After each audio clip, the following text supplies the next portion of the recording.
Hi friends, welcome to Telangana TET and DSC social revision. So ఇది 9th class revision part 2, 6వ lesson నుండి 11వ lesson వరకు ఇందులో ఇవ్వడం జరిగింది. దీంట్లో భారతదేశంలో వ్యవసాయం అనేది టేబుల్స్లో ఇచ్చాను, బట్ 7 నుంచి 7వ లెసన్ నుంచి 11వ లెసన్ వరకు నేను పాయింట్ వైజ్గా ఇచ్చాను. వీటికి నేను టేబుల్స్ అనేవి క్రియేట్ చేయలేదు. ఇంపార్టెంట్ పాయింట్స్ని మాత్రం ఇందులో ఉంచాను. ఎవరికైనా ఈ ఫిజికల్ బుక్స్ కానీ లేదా కలర్ఫుల్ పీడిఎఫ్ మెటీరియల్ కావాలి అనుకుంటే కింద డిస్క్రిప్షన్లో యాప్ లింక్ ఉంటుంది. యాప్ ఇన్స్టాల్ చేసి పర్చేస్ చేయొచ్చు. లేదా నా నెంబర్ 9494525644 నెంబర్కి 150 ఫోన్పే చేయడం ద్వారా కూడా 6 నుండి 10వ తరగతి వరకు ఉన్న పీడిఎఫ్ని మీరు పొందొచ్చు. జూమ్ చేయాల్సిన అవసరం లేకుండానే మీరు ఫోన్లో కలర్ఫుల్ మెటీరియల్ చదువుకోవచ్చు. ఈ మెటీరియల్ పీడిఎఫ్ అనేది చాలా కలర్ఫుల్గా డిజైన్ చేయడం జరిగింది. ఈ విధంగా కలర్స్తో హైలైట్ చేయబడి ఉండడం వల్ల మీరు ఈజీగా చదువుకోవచ్చు. ఈజీగా గుర్తుండిపోతాయి. క్లాస్ చూద్దాం. అవసరమైన చోటల్లా కలర్స్తో హైలైట్ చేసి ఇవ్వడం వల్ల మీరు చాలా వేగంగా చదవడం అనేది పూర్తవుతుంది. భారతదేశంలో వ్యవసాయం. సాధారణ జీవనాధార వ్యవసాయం. పారా, గుల్లకర్ర సాయంతో కుటుంబానికి మాత్రమే పరిమితమైన పద్ధతి సాధారణ జీవనాధార వ్యవసాయం. దీన్నే నరుకు, కాల్చు లేదా పోడు వ్యవసాయం అని అంటారు. సాంద్ర జీవనాధార వ్యవసాయం అధిక వ్యవసాయ శ్రామికుల్ని, అత్యధిక జీవ రసాయనిక ఎరువుల్ని, నీటి పారుదలను ఉపయోగించి అధిక దిగుబడిని సాధించే విధానం సాంద్ర జీవనాధార వ్యవసాయం. వాణిజ్య వ్యవసాయం ఆధునిక ఉత్పాదకాల్ని విరివిగా వాడడం వాణిజ్య వ్యవసాయం. అధిక దిగుబడి కోసం ఆధునిక ఉత్పాదకాల్ని విరివిగా ఉపయోగించడం. ఉదాహరణకి అధిక దిగుబడినిచ్చే విత్తనాలు, క్రిమిసంహారక మందులు, తెగులు నివారణ మందులు. వరి. హర్యానా, పంజాబ్లలో వరి అనేది వాణిజ్య పంట కాగా ఒడిశాలో జీవనాధార పంట. తోటల సాగు ఒక రకమైన వాణిజ్య వ్యవసాయ విధానం. ఈ విధానంలో ఒకే పంటను ఎక్కువ విస్తీర్ణంలో పండిస్తారు. తోట పంటలు తేయాకు, కాఫీ, రబ్బరు, చెరకు, అరటి. ఇవి భారత్లోని తోట పంటలు. భారత్లోని పంట కాలాలు రబీ, ఖరీఫ్, జయాద్. రబీ కాలం అక్టోబర్ నుండి డిసెంబర్ మధ్య, శీతాకాలంలో విత్తుతారు. ఏప్రిల్ నుంచి జూన్ మధ్య కాలంలో పంట కోతలు ప్రారంభమవుతాయి. రబీ పంటలకు ఉపయోగపడేది పశ్చిమ విక్షోభాల వల్ల శీతాకాలంలో సంభవించే కొద్దిపాటి వర్షపాతం రబీ పంటలకు ఉపయోగపడుతుంది. ఖరీఫ్ కాలం నైరుతి ఋతుపవనాల రాకతో దేశమంతా ఖరీఫ్ కాలం ప్రారంభమవుతుంది. సెప్టెంబర్ నుండి అక్టోబర్ మధ్యకాలంలో పంట కోతలు ప్రారంభమవుతాయి. జయాద్ కాలం ఖరీఫ్, రబీ పంట కాలాల మధ్య స్వల్ప వ్యవధి గల పంట ఋతువు జయాద్ కాలం. ప్రధాన పంటలు వరి, గోధుమ, చిరుధాన్యాలు, పప్పు ధాన్యాలు. వరి పంట. వరిని అత్యధికంగా పండించడంలో భారతదేశ స్థానం 2 కాగా మొదటి స్థానంలో చైనా ఉంది. వరి పంటకి 25 డిగ్రీల సెల్సియస్ కంటే ఎక్కువ ఉష్ణోగ్రత, అత్యధిక ఉష్ణోగ్రత అని కూడా ఇస్తారు ఆప్షన్స్లో. వరికి అత్యధిక ఉష్ణోగ్రత లేదా 25 డిగ్రీల సెల్సియస్ కంటే ఎక్కువ ఉష్ణోగ్రత, అధిక ఆర్ద్రత, 100 సెంటీమీటర్ల కంటే ఎక్కువ సాంవత్సరిక వర్షపాతం అవసరం ఉంటుంది. వరి పంటకు ప్రసిద్ధి చెందినవి ఉత్తర మైదానాలు, ఈశాన్య ప్రాంత మైదానాలు, తీర ప్రాంతాలు మరియు డెల్టా ప్రాంతాలు. గోధుమ. ఇది తృణధాన్యం. ఉత్తర వాయువ్య భారతదేశంలో ముఖ్యమైన పంట గోధుమ. గోధుమ పంటకు కావాల్సినది మిత ఉష్ణోగ్రత, అంటే తక్కువ ఉష్ణోగ్రత. కోతకు వచ్చే సమయంలో వాతావరణం ప్రకాశవంతంగా ఉండాలి. పంట కాలమంతా సమానంగా విస్తరించే 50 నుండి 70 సెంటీమీటర్ల వర్షపాతం. గోధుమ పండే 2 ముఖ్యమైన ప్రాంతాలు, ఒకటి వాయువ్య ప్రాంతంలోని గంగా సట్లెజ్ మైదానాలు కాగా 2 దక్కన్ పీఠభూమిలోని నల్లరేగడి ప్రాంతం. గోధుమని ఉత్పత్తి చేస్తున్న రాష్ట్రాలు పంజాబ్, హర్యానా, యూపీ, బీహార్, రాజస్థాన్, ఎంపీ. మొక్కజొన్న. ఇది ఖరీఫ్ పంట. ఆహారంగా పశువుల దానాగా ఉపయోగపడుతుంది. బీహార్ లాంటి కొన్ని రాష్ట్రాల్లో రబీ కాలంలో కూడా మొక్కజొన్నను పండిస్తారు. మొక్కజొన్నకు కావలసినది 21 నుండి 27 డిగ్రీ సెల్సియస్ ఉష్ణోగ్రత మరియు పురాతన ఒండ్రు నేలలు. మొక్కజొన్న ఈ రాష్ట్రాల్లో ముఖ్యమైన పంట. కర్ణాటక, యూపీ, బీహార్, తెలంగాణ, ఆంధ్రప్రదేశ్ మరియు మధ్యప్రదేశ్లో మొక్కజొన్న ముఖ్య పంట. చిరుధాన్యాలు. జొన్న, సజ్జ, రాగులు భారత్లో పండే ముఖ్యమైన చిరుధాన్యాలు. ఇవి అత్యధిక పోషక విలువల్ని కలిగి ఉంటాయి. రాగులు ఇనుము, కాల్షియం, ఇతర సూక్ష్మ పోషకాల్ని పుష్కలంగా కలిగి ఉంటుంది. రాగులు. జొన్న ఉత్పత్తి విస్తీర్ణంలో భారత్ స్థానం 3. జొన్న పంట ప్రధానంగా వర్షంపై ఆధారపడ్డ పంట. జొన్నను అత్యధికంగా పండిస్తున్న రాష్ట్రం మహారాష్ట్ర. జొన్నను అధికంగా పండిస్తున్న రాష్ట్రాలు మహారాష్ట్ర తర్వాత కర్ణాటక, తెలంగాణ, ఆంధ్రప్రదేశ్ మరియు మధ్యప్రదేశ్. సజ్జ పంట ఇసుక నేలల్లోనూ తేలికపాటి నల్లరేగడి నేలల్లోనూ పండుతుంది. సజ్జని పండించే ప్రధాన రాష్ట్రాలు రాజస్థాన్, యూపీ, మహారాష్ట్ర, గుజరాత్, హర్యానా. రాగి పంట శుష్క వాతావరణం గల అన్ని రకాల నేలల్లో పండుతుంది. రాగి పంట బాగా పండే రాష్ట్రాలు కర్ణాటక, తమిళనాడు. పప్పు ధాన్యాల ఉత్పత్తి వినియోగంలో భారత్ ప్రథమ స్థానంలో ఉంది. భారత్లో పండే ముఖ్యమైన పప్పు ధాన్యాలు కందులు, మినుములు, పెసలు, బఠానీ, మసూర్, శనగలు. ఇవి కాయ ధాన్యాల కుటుంబానికి చెందినవి. వాతావరణం నుండి నైట్రోజన్ని గ్రహించి నేలలో ప్రతిష్టాపన చేసి భూసారాన్ని ఇవి పెంచుతాయి. పప్పు ధాన్యాల పంటకి కావలసినది తక్కువ వర్షపాతం గల శుష్క ప్రాంతాల్లో సైతం పప్పు ధాన్యాలు పండుతాయి. ఇతర పంటల మధ్యలో మార్పిడి పంటగా పప్పు ధాన్యాల్ని పండిస్తారు. పప్పు ధాన్యాల్ని పండించే ముఖ్య రాష్ట్రాలు మధ్యప్రదేశ్, యూపీ, రాజస్థాన్, మహారాష్ట్ర, కర్ణాటక. ధాన్యేతర ఆహార పంటలు చెరకు, నూనె గింజలు, తేయాకు, కాఫీ, ఉద్యానవన పంటలు. చెరకు ఆయన ఉప ఆయన రేఖా ప్రాంతపు పంట. చెరకు పంటకు కావలసినవి అధిక ఉష్ణోగ్రతలు 21 నుండి 27 డిగ్రీ సెల్సియస్ ఉష్ణోగ్రతలు, ఆర్ద్రత 75 నుంచి 100 సెంటీమీటర్ల సాంవత్సరిక వర్షపాతం నమోదు చేసే ప్రాంతాలు. అల్ప వర్షపాతం గల ప్రాంతాల్లో నీటిపారుదల ఉండాలి. వివిధ రకాల మృత్తికల్లో చెరకు పండుతుంది. వివిధ రకాల నేలల్లో చెరకు పండుతుంది. చెరకు పంటని అత్యధికంగా పండించేది మొదటి స్థానం బ్రెజిల్ కాగా రెండవ స్థానం భారత్. చెరకు నుండి లభించే ఉత్పత్తులు చక్కెర, బెల్లం, ఖండసారి, మొలాసిస్. చెరకుని పండించే రాష్ట్రాలు యూపీ, మహారాష్ట్ర, కర్ణాటక, తమిళనాడు, తెలంగాణ మరియు ఏపీ, బీహార్ కూడా.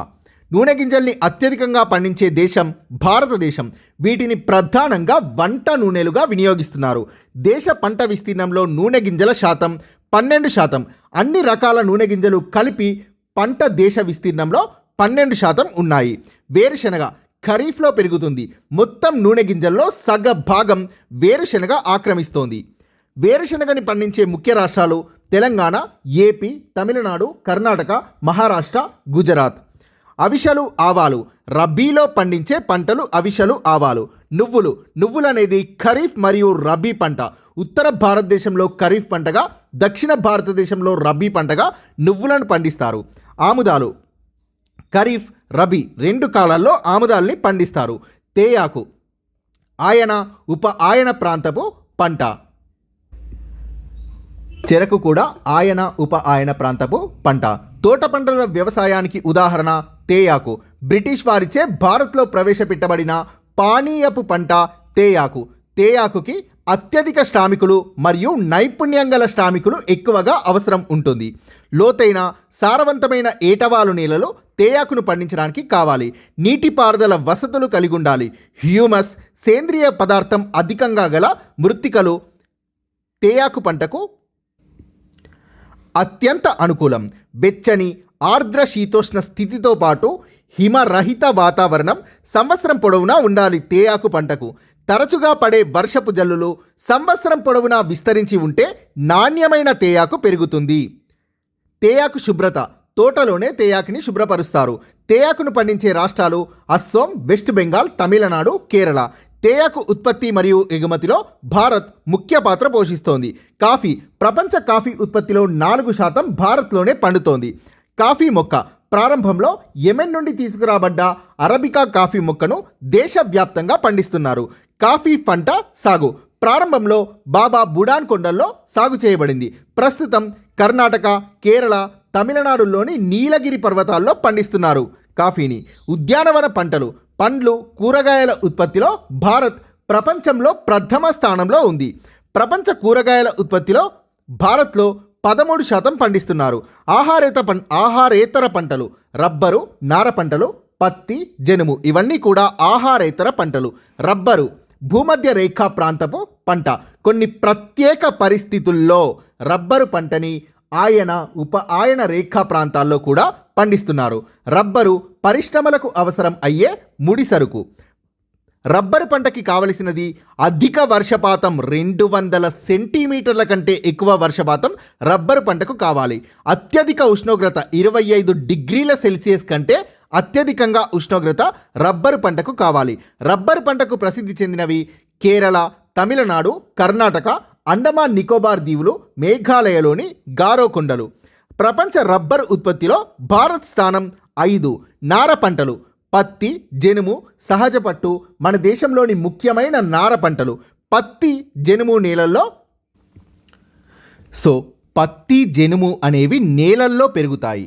పట్టుని మల్బరీ ఆకులతో పెంచి పట్టు గూళ్ళ నుండి సేకరిస్తారు.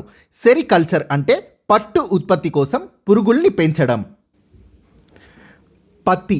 ప్రపంచంలోనే మొట్టమొదటగా పత్తిని సాగు చేసిన దేశం భారతదేశం. నూలు వస్త్ర పరిశ్రమకి ముడి పదార్థం ప్రధానంగా పత్తి నుండి లభిస్తుంది. ప్రపంచ పత్తి ఉత్పత్తిలో భారతదేశ స్థానం 3.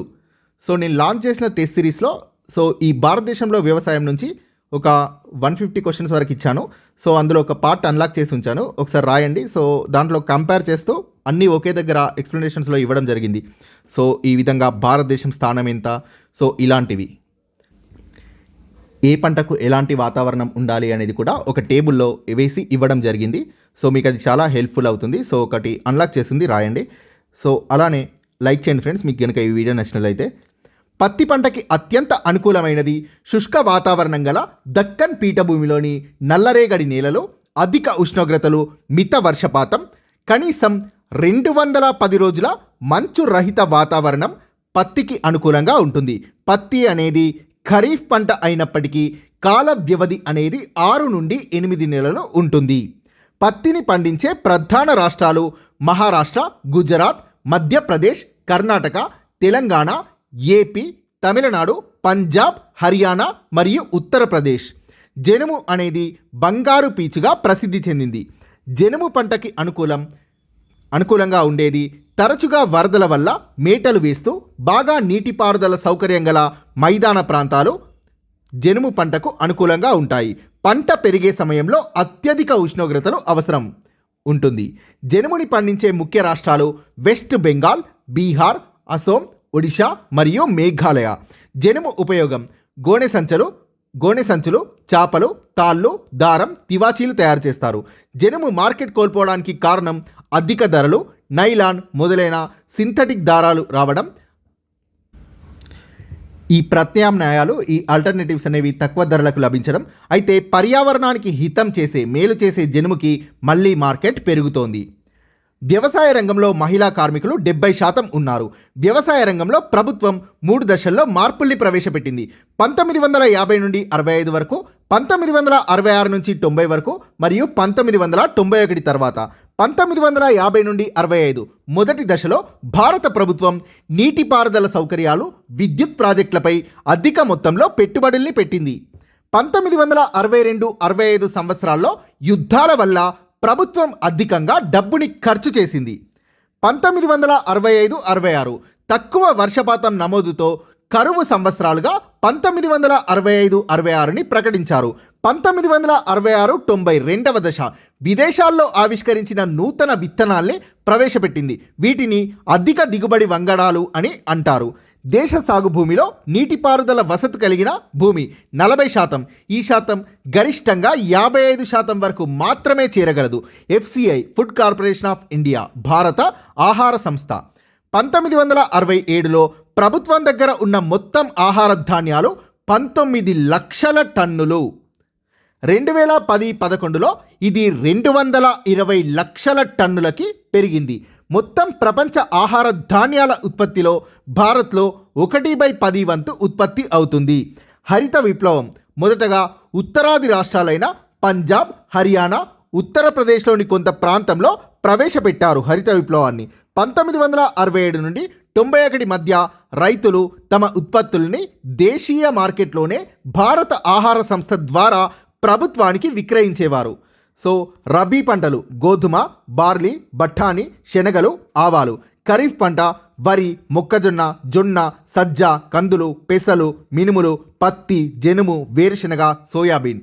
జయాద్ పంటలు పుచ్చకాయలు, కర్బూజా, దోసకాయ, కూరగాయలు మరియు పశువుల మేత. సో నువ్వులు అనేది ఉత్తర భారతదేశంలో ఖరీఫ్ పంట, దక్షిణ భారతదేశంలో రబీ పంటగా నువ్వులని పండిస్తారు. ఆముదాలని ఖరీఫ్, రబీ 2 కాలాల్లో పండిస్తారు. ఖరీఫ్, రబీ మధ్యకాలాల మధ్య స్వల్పకాలిక పంట ఋతువు జయాద్. సో ఇవన్నీ కూడా జయాద్ కాలంలో పండిస్తారు. బహుళార్థ సాధక ప్రాజెక్టులు, ఆనకట్టలు. బాకరానంగల్ హిమాచల్ ప్రదేశ్లో, దామోదర లోయ పథకం వెస్ట్ బెంగాల్, హీరాకుడ్ ఒడిషా, నాగార్జున సాగర్ తెలంగాణ మరియు ఏపీ, గాంధీ సాగర్ మధ్యప్రదేశ్లో ఉన్నాయి ఈ ప్రాజెక్టులు అనేవి.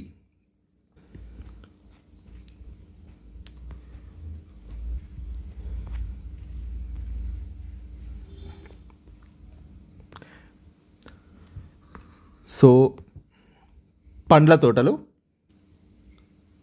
సో ఇంత డెప్త్గా టెట్లో అడిగారు. సో ఒకసారి చూసుకోండి. భారతదేశంలో పరిశ్రమలు. సో ఈ లెసన్స్ నుంచి ఖచ్చితంగా క్వశ్చన్స్ వస్తాయి. 9th నుంచి అరౌండ్ 18 ప్రశ్నల వరకు మినిమం వస్తాయి స్కూల్ అసిస్టెంట్ వాళ్ళకి. సో మినిమం 18 క్వశ్చన్స్ వరకు 9th నుంచి వస్తాయి. సో 9th, 10th కలిపి సగానికంటే ఎక్కువ క్వశ్చన్స్ వస్తాయి. So first preference 9th, second preference అనేది 10th ఇవ్వాలి. So third preference 8th class, fourth preference అనేది ఇంటర్ బుక్స్కి ఇవ్వాలి. సో 6th, 7th నుంచి అంతగా ప్రశ్నలు అనేవి రాలేదు 2024-25లో జరిగిన టెట్లో. సో నేను ప్రీవియస్ పేపర్స్ అనలైజ్ చేసిన లింక్ అనేది కింద ఇస్తాను. సో ప్లేలిస్ట్లో పెడతాను, ఒకసారి చూడండి. సో ఏ లెసన్ నుంచి ఎన్ని క్వశ్చన్స్ వచ్చాయో నేను ఇచ్చాను, మీకు అవి చాలా హెల్ప్ఫుల్ అవుతాయి. భారతదేశంలో పరిశ్రమలు. మొదటి నూలు మిల్లుని ముంబైలో 1854లో స్థాపించారు. సో నేను స్లోగా చెప్తున్నాను, మీరు ఒకసారి యూట్యూబ్లో ఫాస్ట్ ఫార్వర్డ్ ఆప్షన్ యూస్ చేసి సో ఫాస్ట్గా ప్లే చేసుకోండి, వేగంగా చూడాలనుకునేవారు. సో స్పీడ్ ఎక్కువైంది అనేసరికి నేను స్లోగా చెప్తున్నాను.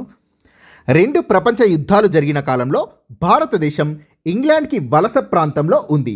ఇంగ్లాండ్లో ఆ సమయంలో వస్త్రాలకు బాగా గిరాకీ ఉండడంతో భారతదేశంలో వస్త్ర పరిశ్రమ వృద్ధి చెందింది.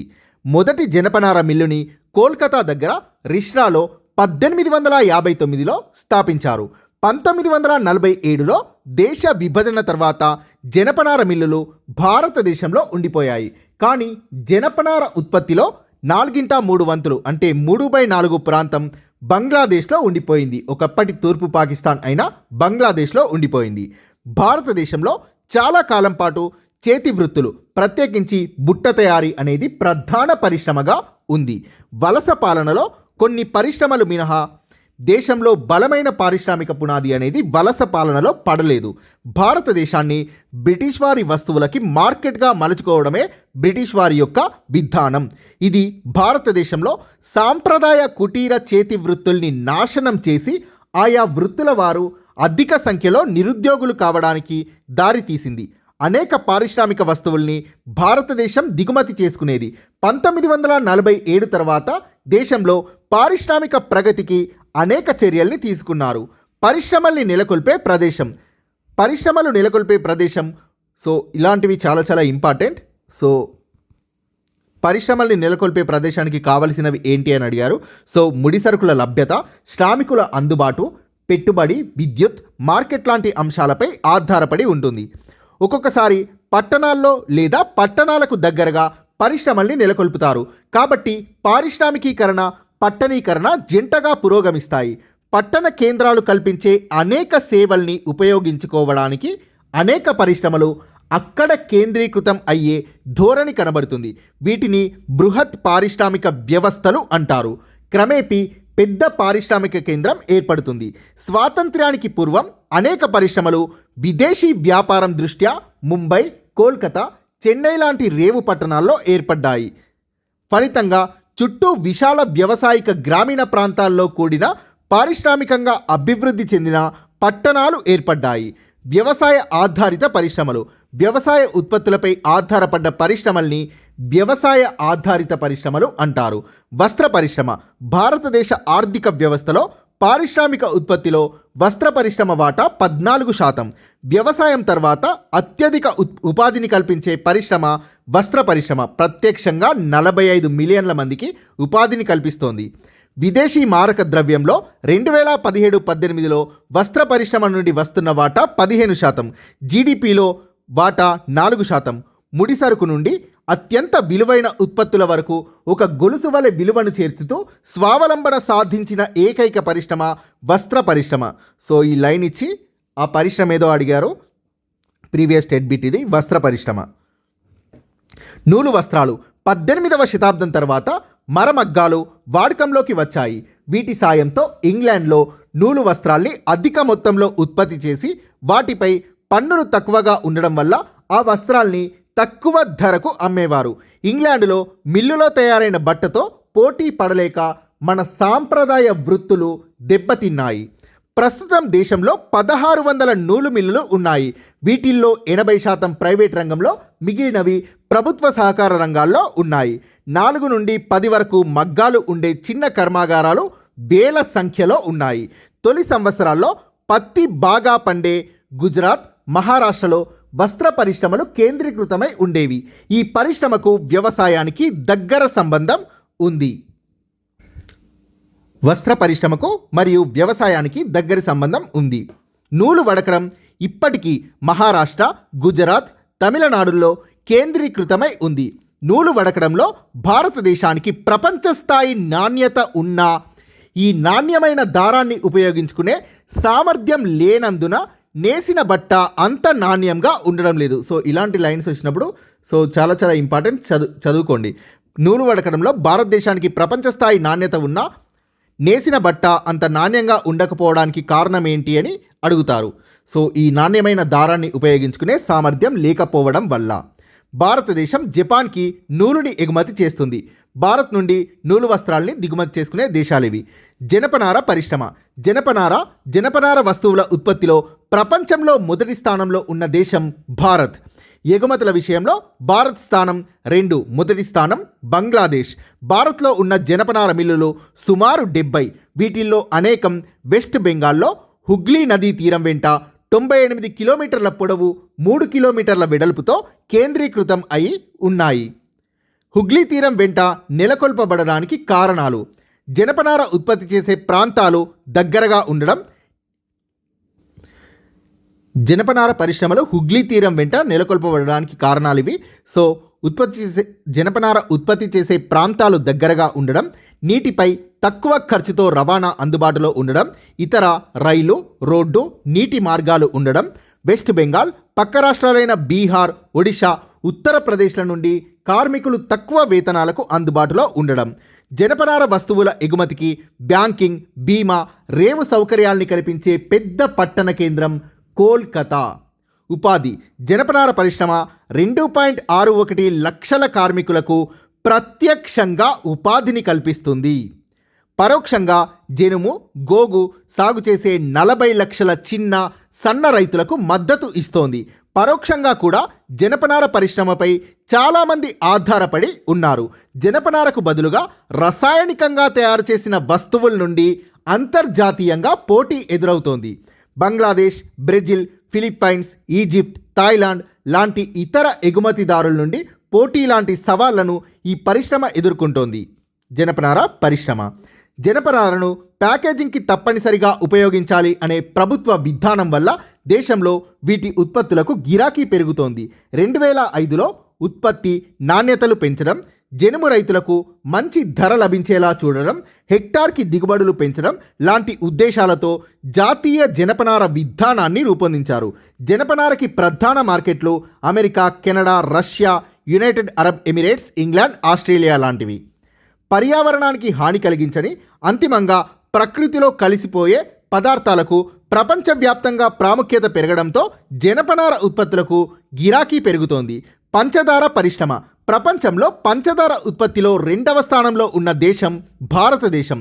బెల్లం, ఖండసారి ఉత్పత్తిలో మొదటి స్థానం భారతదేశం. ఈ పరిశ్రమకు, పంచదార పరిశ్రమకు అవసరమయ్యే ముడి సరుకు చెరుకుగడలు చాలా పెద్ద మొత్తంలో ఉంటుంది. పంచదార పరిశ్రమకు చాలా పెద్ద మొత్తంలో ముడి సరుకు అనేది అవసరమవుతుంది. సో చెరుకు గడలు చాలా పెద్ద మొత్తంలో అవసరమవుతాయి.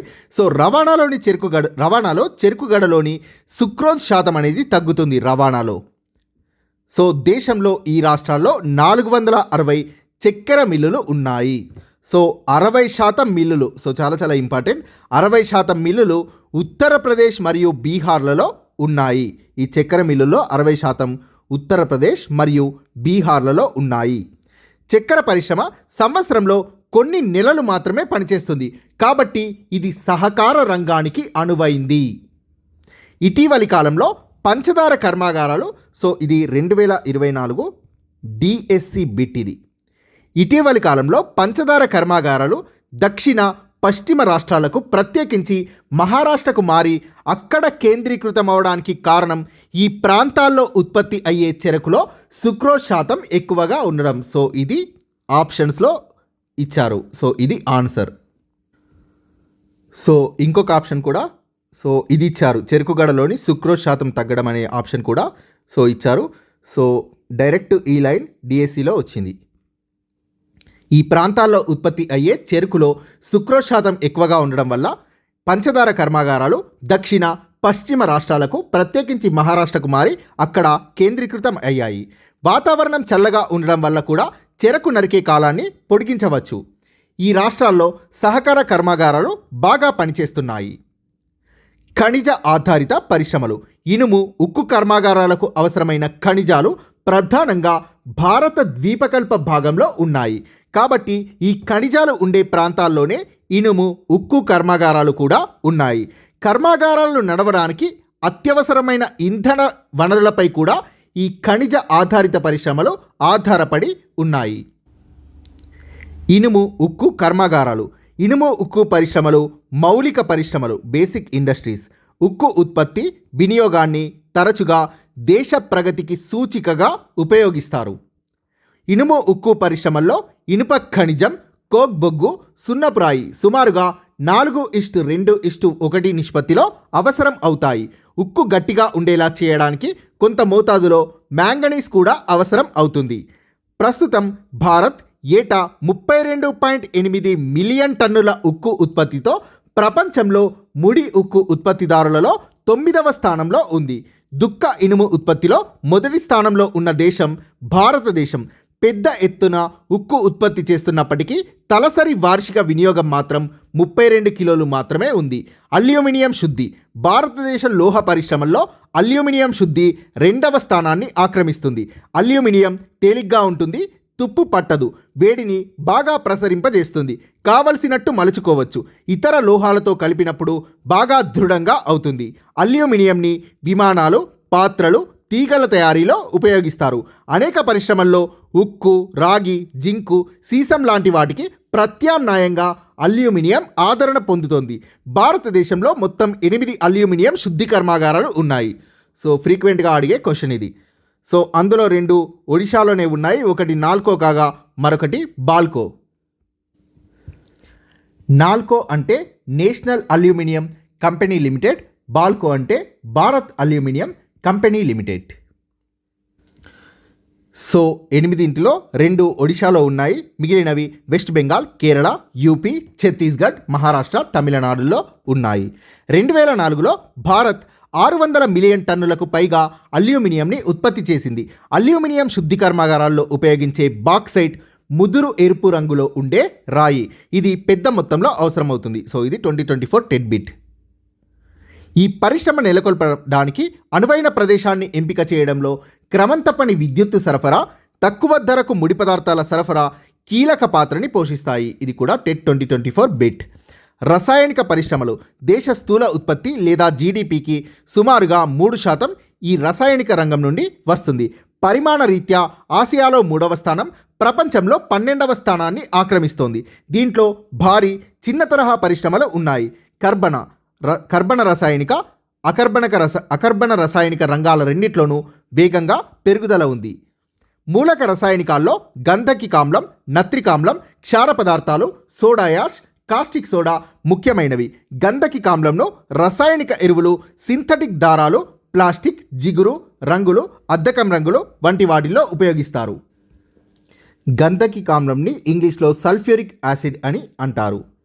సోడా యాష్ని గాజు, సబ్బులు, డిటర్జెంట్, కాగితం తయారీలో ఉపయోగిస్తారు. దారాలు, సింథటిక్ రబ్బర్, ప్లాస్టిక్, అద్దకం రంగులు, మందుల తయారీకి ఉపయోగించే పెట్రో రసాయనాలు వంటివన్నీ కూడా కర్బన రసాయనికాల్లో భాగాలు. ఇవి చమురు శుద్ధి కర్మాగారాలు లేదా పెట్రో రసాయనిక కర్మాగారాల వద్ద నెలకొని ఉంటాయి. రసాయనిక పరిశ్రమ ఉత్పత్తుల్ని తిరిగి రసాయనిక పరిశ్రమే పెద్ద ఎత్తున ఉపయోగిస్తుంది. మౌలిక రసాయనాలను ఉపయోగించి పారిశ్రామిక, వ్యావసాయిక అవసరాలకు లేదా నేరుగా వినియోగ వస్తువుల్ని తయారు చేస్తారు. రసాయనిక ఎరువుల పరిశ్రమ ఈ క్రింది మిశ్రమ ఎరువుల చుట్టూ కేంద్రీకృతమై ఉన్నాయి. రసాయనిక ఎరువుల పరిశ్రమలు: నత్రజని ఎరువులు, భాస్వరం ఎరువులు, అమోనియం ఫాస్ఫేట్ DAP, నత్రజని N, భాస్వరం P, ఫాస్ఫరస్, పొటాష్ K. భారతదేశంలో వాణిజ్యపరంగా ఉపయోగించుకోగల రూపంలో పొటాష్ లేదా పొటాషియం నిల్వలు లేనందున దీన్ని మొత్తంగా దిగుమతి చేసుకోవాల్సి ఉంటుంది. నత్రజని ఎరువుల ఉత్పత్తిలో భారత స్థానం 3. నత్రజనితో మిశ్రమ ఎరువుల తయారీకి భారతదేశంలో ఉన్న ఎరువుల కర్మాగారాలు 57. వీటిల్లో 29 కర్మాగారాలు యూరియా, 9 కర్మాగారాలు ఉప ఉత్పత్తిగా అమోనియం సల్ఫేట్ని ఉత్పత్తి చేస్తాయి. మరో 68 చిన్న తరహా పరిశ్రమలు సింగిల్ సూపర్ ఫాస్ఫేట్ SSPని ఉత్పత్తి చేస్తున్నాయి. ప్రస్తుతం ప్రభుత్వ రంగంలో 10 ఎరువుల కర్మాగారాలు ఉన్నాయి. గుజరాత్లోని హజీరా వద్ద ఫెర్టిలైజర్ కార్పొరేషన్ ఆఫ్ ఇండియా ఆధ్వర్యంలో సహకార రంగంలో ఒక ఎరువుల కర్మాగారం ఉంది. హరిత విప్లవం తర్వాత ఈ పరిశ్రమలు దేశంలోని వివిధ ప్రాంతాలకు విస్తరించాయి. రసాయనిక ఎరువుల్లో సగం ఉత్పత్తి జరుగుతున్న రాష్ట్రాలు గుజరాత్, తమిళనాడు, యూపీ, పంజాబ్ మరియు కేరళ. సిమెంట్ పరిశ్రమకి పెద్ద మొత్తంలో కావలసిన ముడి పదార్థాలు సున్నపురాయి, సిలికా, అల్యూమినియం, జిప్సం. రైలు రవాణాతో పాటు సిమెంట్ పరిశ్రమకి బొగ్గు, విద్యుత్ సరఫరా కూడా కావాలి. 1904లో మొదటి సిమెంట్ కర్మాగారాన్ని చెన్నైలో నిర్మించారు. స్వాతంత్ర్యానంతరం ఈ పరిశ్రమ ఎంతగానో విస్తరించింది. 1989లో ధర పంపిణీల్లో నియంత్రణల్ని తీసేయడం, ఇతర విధానాల్లో సంస్కరణల వల్ల సామర్థ్యం, ప్రక్రియ, సాంకేతిక విజ్ఞానం ఉత్పత్తిలో ఈ పరిశ్రమ గణనీయమైన ప్రగతిని సాధించింది. సిమెంట్ పరిశ్రమ దేశంలో 128 పెద్ద, 332 చిన్న సిమెంట్ కర్మాగారాలు ఉన్నాయి. సిమెంటు నాణ్యత పెరగడం వల్ల ఈస్ట్ ఏసియా, గల్ఫ్ దేశాల్లో, ఆఫ్రికా, దక్షిణ ఆసియాలో మన దేశ సిమెంట్కి గిరాకీ పెరిగింది. ఉత్పత్తి, ఎగుమతుల్లో ఈ పరిశ్రమ పనితీరు బాగుంది. ఆటోమొబైల్ పరిశ్రమ 1991 ఆర్థిక విధానాల సరళీకరణ తర్వాత ఆటోమొబైల్స్ రంగంలో ఎగుమతుల్ని పెంచడం కోసం భారతదేశంలో గల కార్మికుల లభ్యతని ఉపయోగించుకొని ఇక్కడ మల్టీనేషనల్ కంపెనీస్, బహుళజాతి కంపెనీలు ఏర్పాటు చేయబడ్డాయి. ఇది మన దేశంలో ఆటోమొబైల్స్కి దేశీయ మార్కెట్ని కూడా పెంచింది. సమాచార సాంకేతిక విజ్ఞానం, IT, ఎలక్ట్రానిక్స్ పరిశ్రమ రేడియో సెట్ల నుండి టెలివిజన్ల వరకు, టెలిఫోన్లు, చరవాణిలు అంటే మొబైల్ ఫోన్లు, పేజర్లు, టెలిఫోన్ ఎక్స్చేంజ్, రాడార్లు, కంప్యూటర్లు, టెలికమ్యూనికేషన్స్కి అవసరమైన అనేక ఇతర పరికరాల లాంటివి ఎలక్ట్రానిక్స్ పరిశ్రమ కిందికి వస్తాయి. భారతదేశానికి ఎలక్ట్రానిక్స్ రాజధానిగా ఎదిగినది బెంగళూరు. ఎలక్ట్రానిక్స్ వస్తువులకు ముఖ్యమైన కేంద్రాలుగా ఉన్నవి ఢిల్లీ, హైదరాబాద్, పూణే, చెన్నై, కోల్కతా, లక్నో, కోయంబత్తూర్. సాఫ్ట్వేర్ నిపుణులకు 18 సాఫ్ట్వేర్ టెక్నాలజీ పార్కులు single window service, high data communication ఫెసిలిటీని అందిస్తున్నాయి. సో వీటిని ఇంగ్లీష్లోనే గుర్తుపెట్టుకోండి. ఏకగవాక్ష సేవల్ని ఇంగ్లీష్లో సింగిల్ విండో సర్వీస్ అని అంటారు. సో ఈ రంగం ద్వారా ఎంతోమందికి ఉపాధి దొరుకుతోంది. 2018 మార్చి 31 నాటికి IT పరిశ్రమలో 3.8 మిలియన్లకు పైగా ఉపాధి లభించింది. వచ్చే 3-4 సంవత్సరాలకి ఈ సంఖ్య సరాసరిన సంవత్సరానికి 1 లక్ష వరకు పెరగవచ్చు. సో అంతకంటే చాలా ఎక్కువకే పెరిగింది. ఈ పరిశ్రమలో ఉపాధి పొందుతున్న వాళ్ళలో 30% దాకా మహిళలు ఉండడం ప్రోత్సాహకరంగా ఉంది. ఈ పరిశ్రమల్లోని బిజినెస్ ప్రాసెస్ అవుట్సోర్సింగ్ BPO రంగం గత 2-3 సంవత్సరాల్లో వేగంగా వృద్ధి చెందడం వల్ల విదేశీ ద్రవ్య ఆర్జనకు గణనీయంగా దోహదం చేస్తుంది. ప్రభుత్వం పారిశ్రామిక అభివృద్ధి తొలి సంవత్సరాలు భారతదేశంలో కొన్ని పెద్ద ఫ్యాక్టరీలని ప్రభుత్వం నడుపుతోంది. మిగిలిన వాటిని ప్రైవేట్ కంపెనీలు నడుపుతున్నాయి. మౌలిక సరుకుల పరిశ్రమల్ని ఏర్పాటు చేయడానికి ఎక్కువ డబ్బు, ఎక్కువ సమయం పడుతుండడం వల్ల ప్రైవేట్ పారిశ్రామిక సంస్థలు ఇలాంటి పరిశ్రమల్లో పెట్టుబడులు పెట్టడానికి సిద్ధంగా లేవు. ఉదాహరణకి విద్యుత్ ఉత్పత్తి కేంద్రాన్ని నెలకొల్పడానికి 5 నుండి 10 సంవత్సరాలు పడుతుంది. ఈ బాధ్యతని ప్రభుత్వం చేపట్టాల్సి వచ్చింది. మౌలిక సదుపాయాల్ని కల్పించే బాధ్యతని కూడా ప్రభుత్వం తీసుకుంది. చిన్న ఉత్పత్తిదారులకు మేలు చేయడానికి అనువుగా ప్రభుత్వం ఎన్నో పరిమితుల్ని ప్రవేశపెట్టింది. అనేక పారిశ్రామిక ఉత్పత్తుల్ని చిన్న ఉత్పత్తిదారులకే కేటాయించారు. ఉదాహరణకి ఒక రకమైన బట్టని ఉత్పత్తి చేయడాన్ని చేనేత రంగానికే పరిమితం చేశారు. తమ ఇళ్లల్లో లేదా కార్యశాలలో చిన్న తరహా పరిశ్రమగా ఉత్పత్తి చేయగలిగిన వాటిని ఫ్యాక్టరీల్లో ఉత్పత్తి చేయడానికి అనుమతించలేదు. పారిశ్రామికవేత్తలు కర్మాగారాలు నెలకొల్పడానికి ముందుగా అనుమతి లైసెన్స్ పొందేలా ప్రభుత్వం చట్టాలు చేసింది. మెరుగైన ప్రణాళిక, సమన్వయం ఉండడానికి ఈ విధానాన్ని రూపొందించింది. ఒక ప్రత్యేకమైన వస్తువు ఉత్పత్తిలో ఒక పారిశ్రామిక సంస్థ గుత్తాధిపత్యం పొందుతుంది అనేది ప్రభుత్వం యొక్క భయం.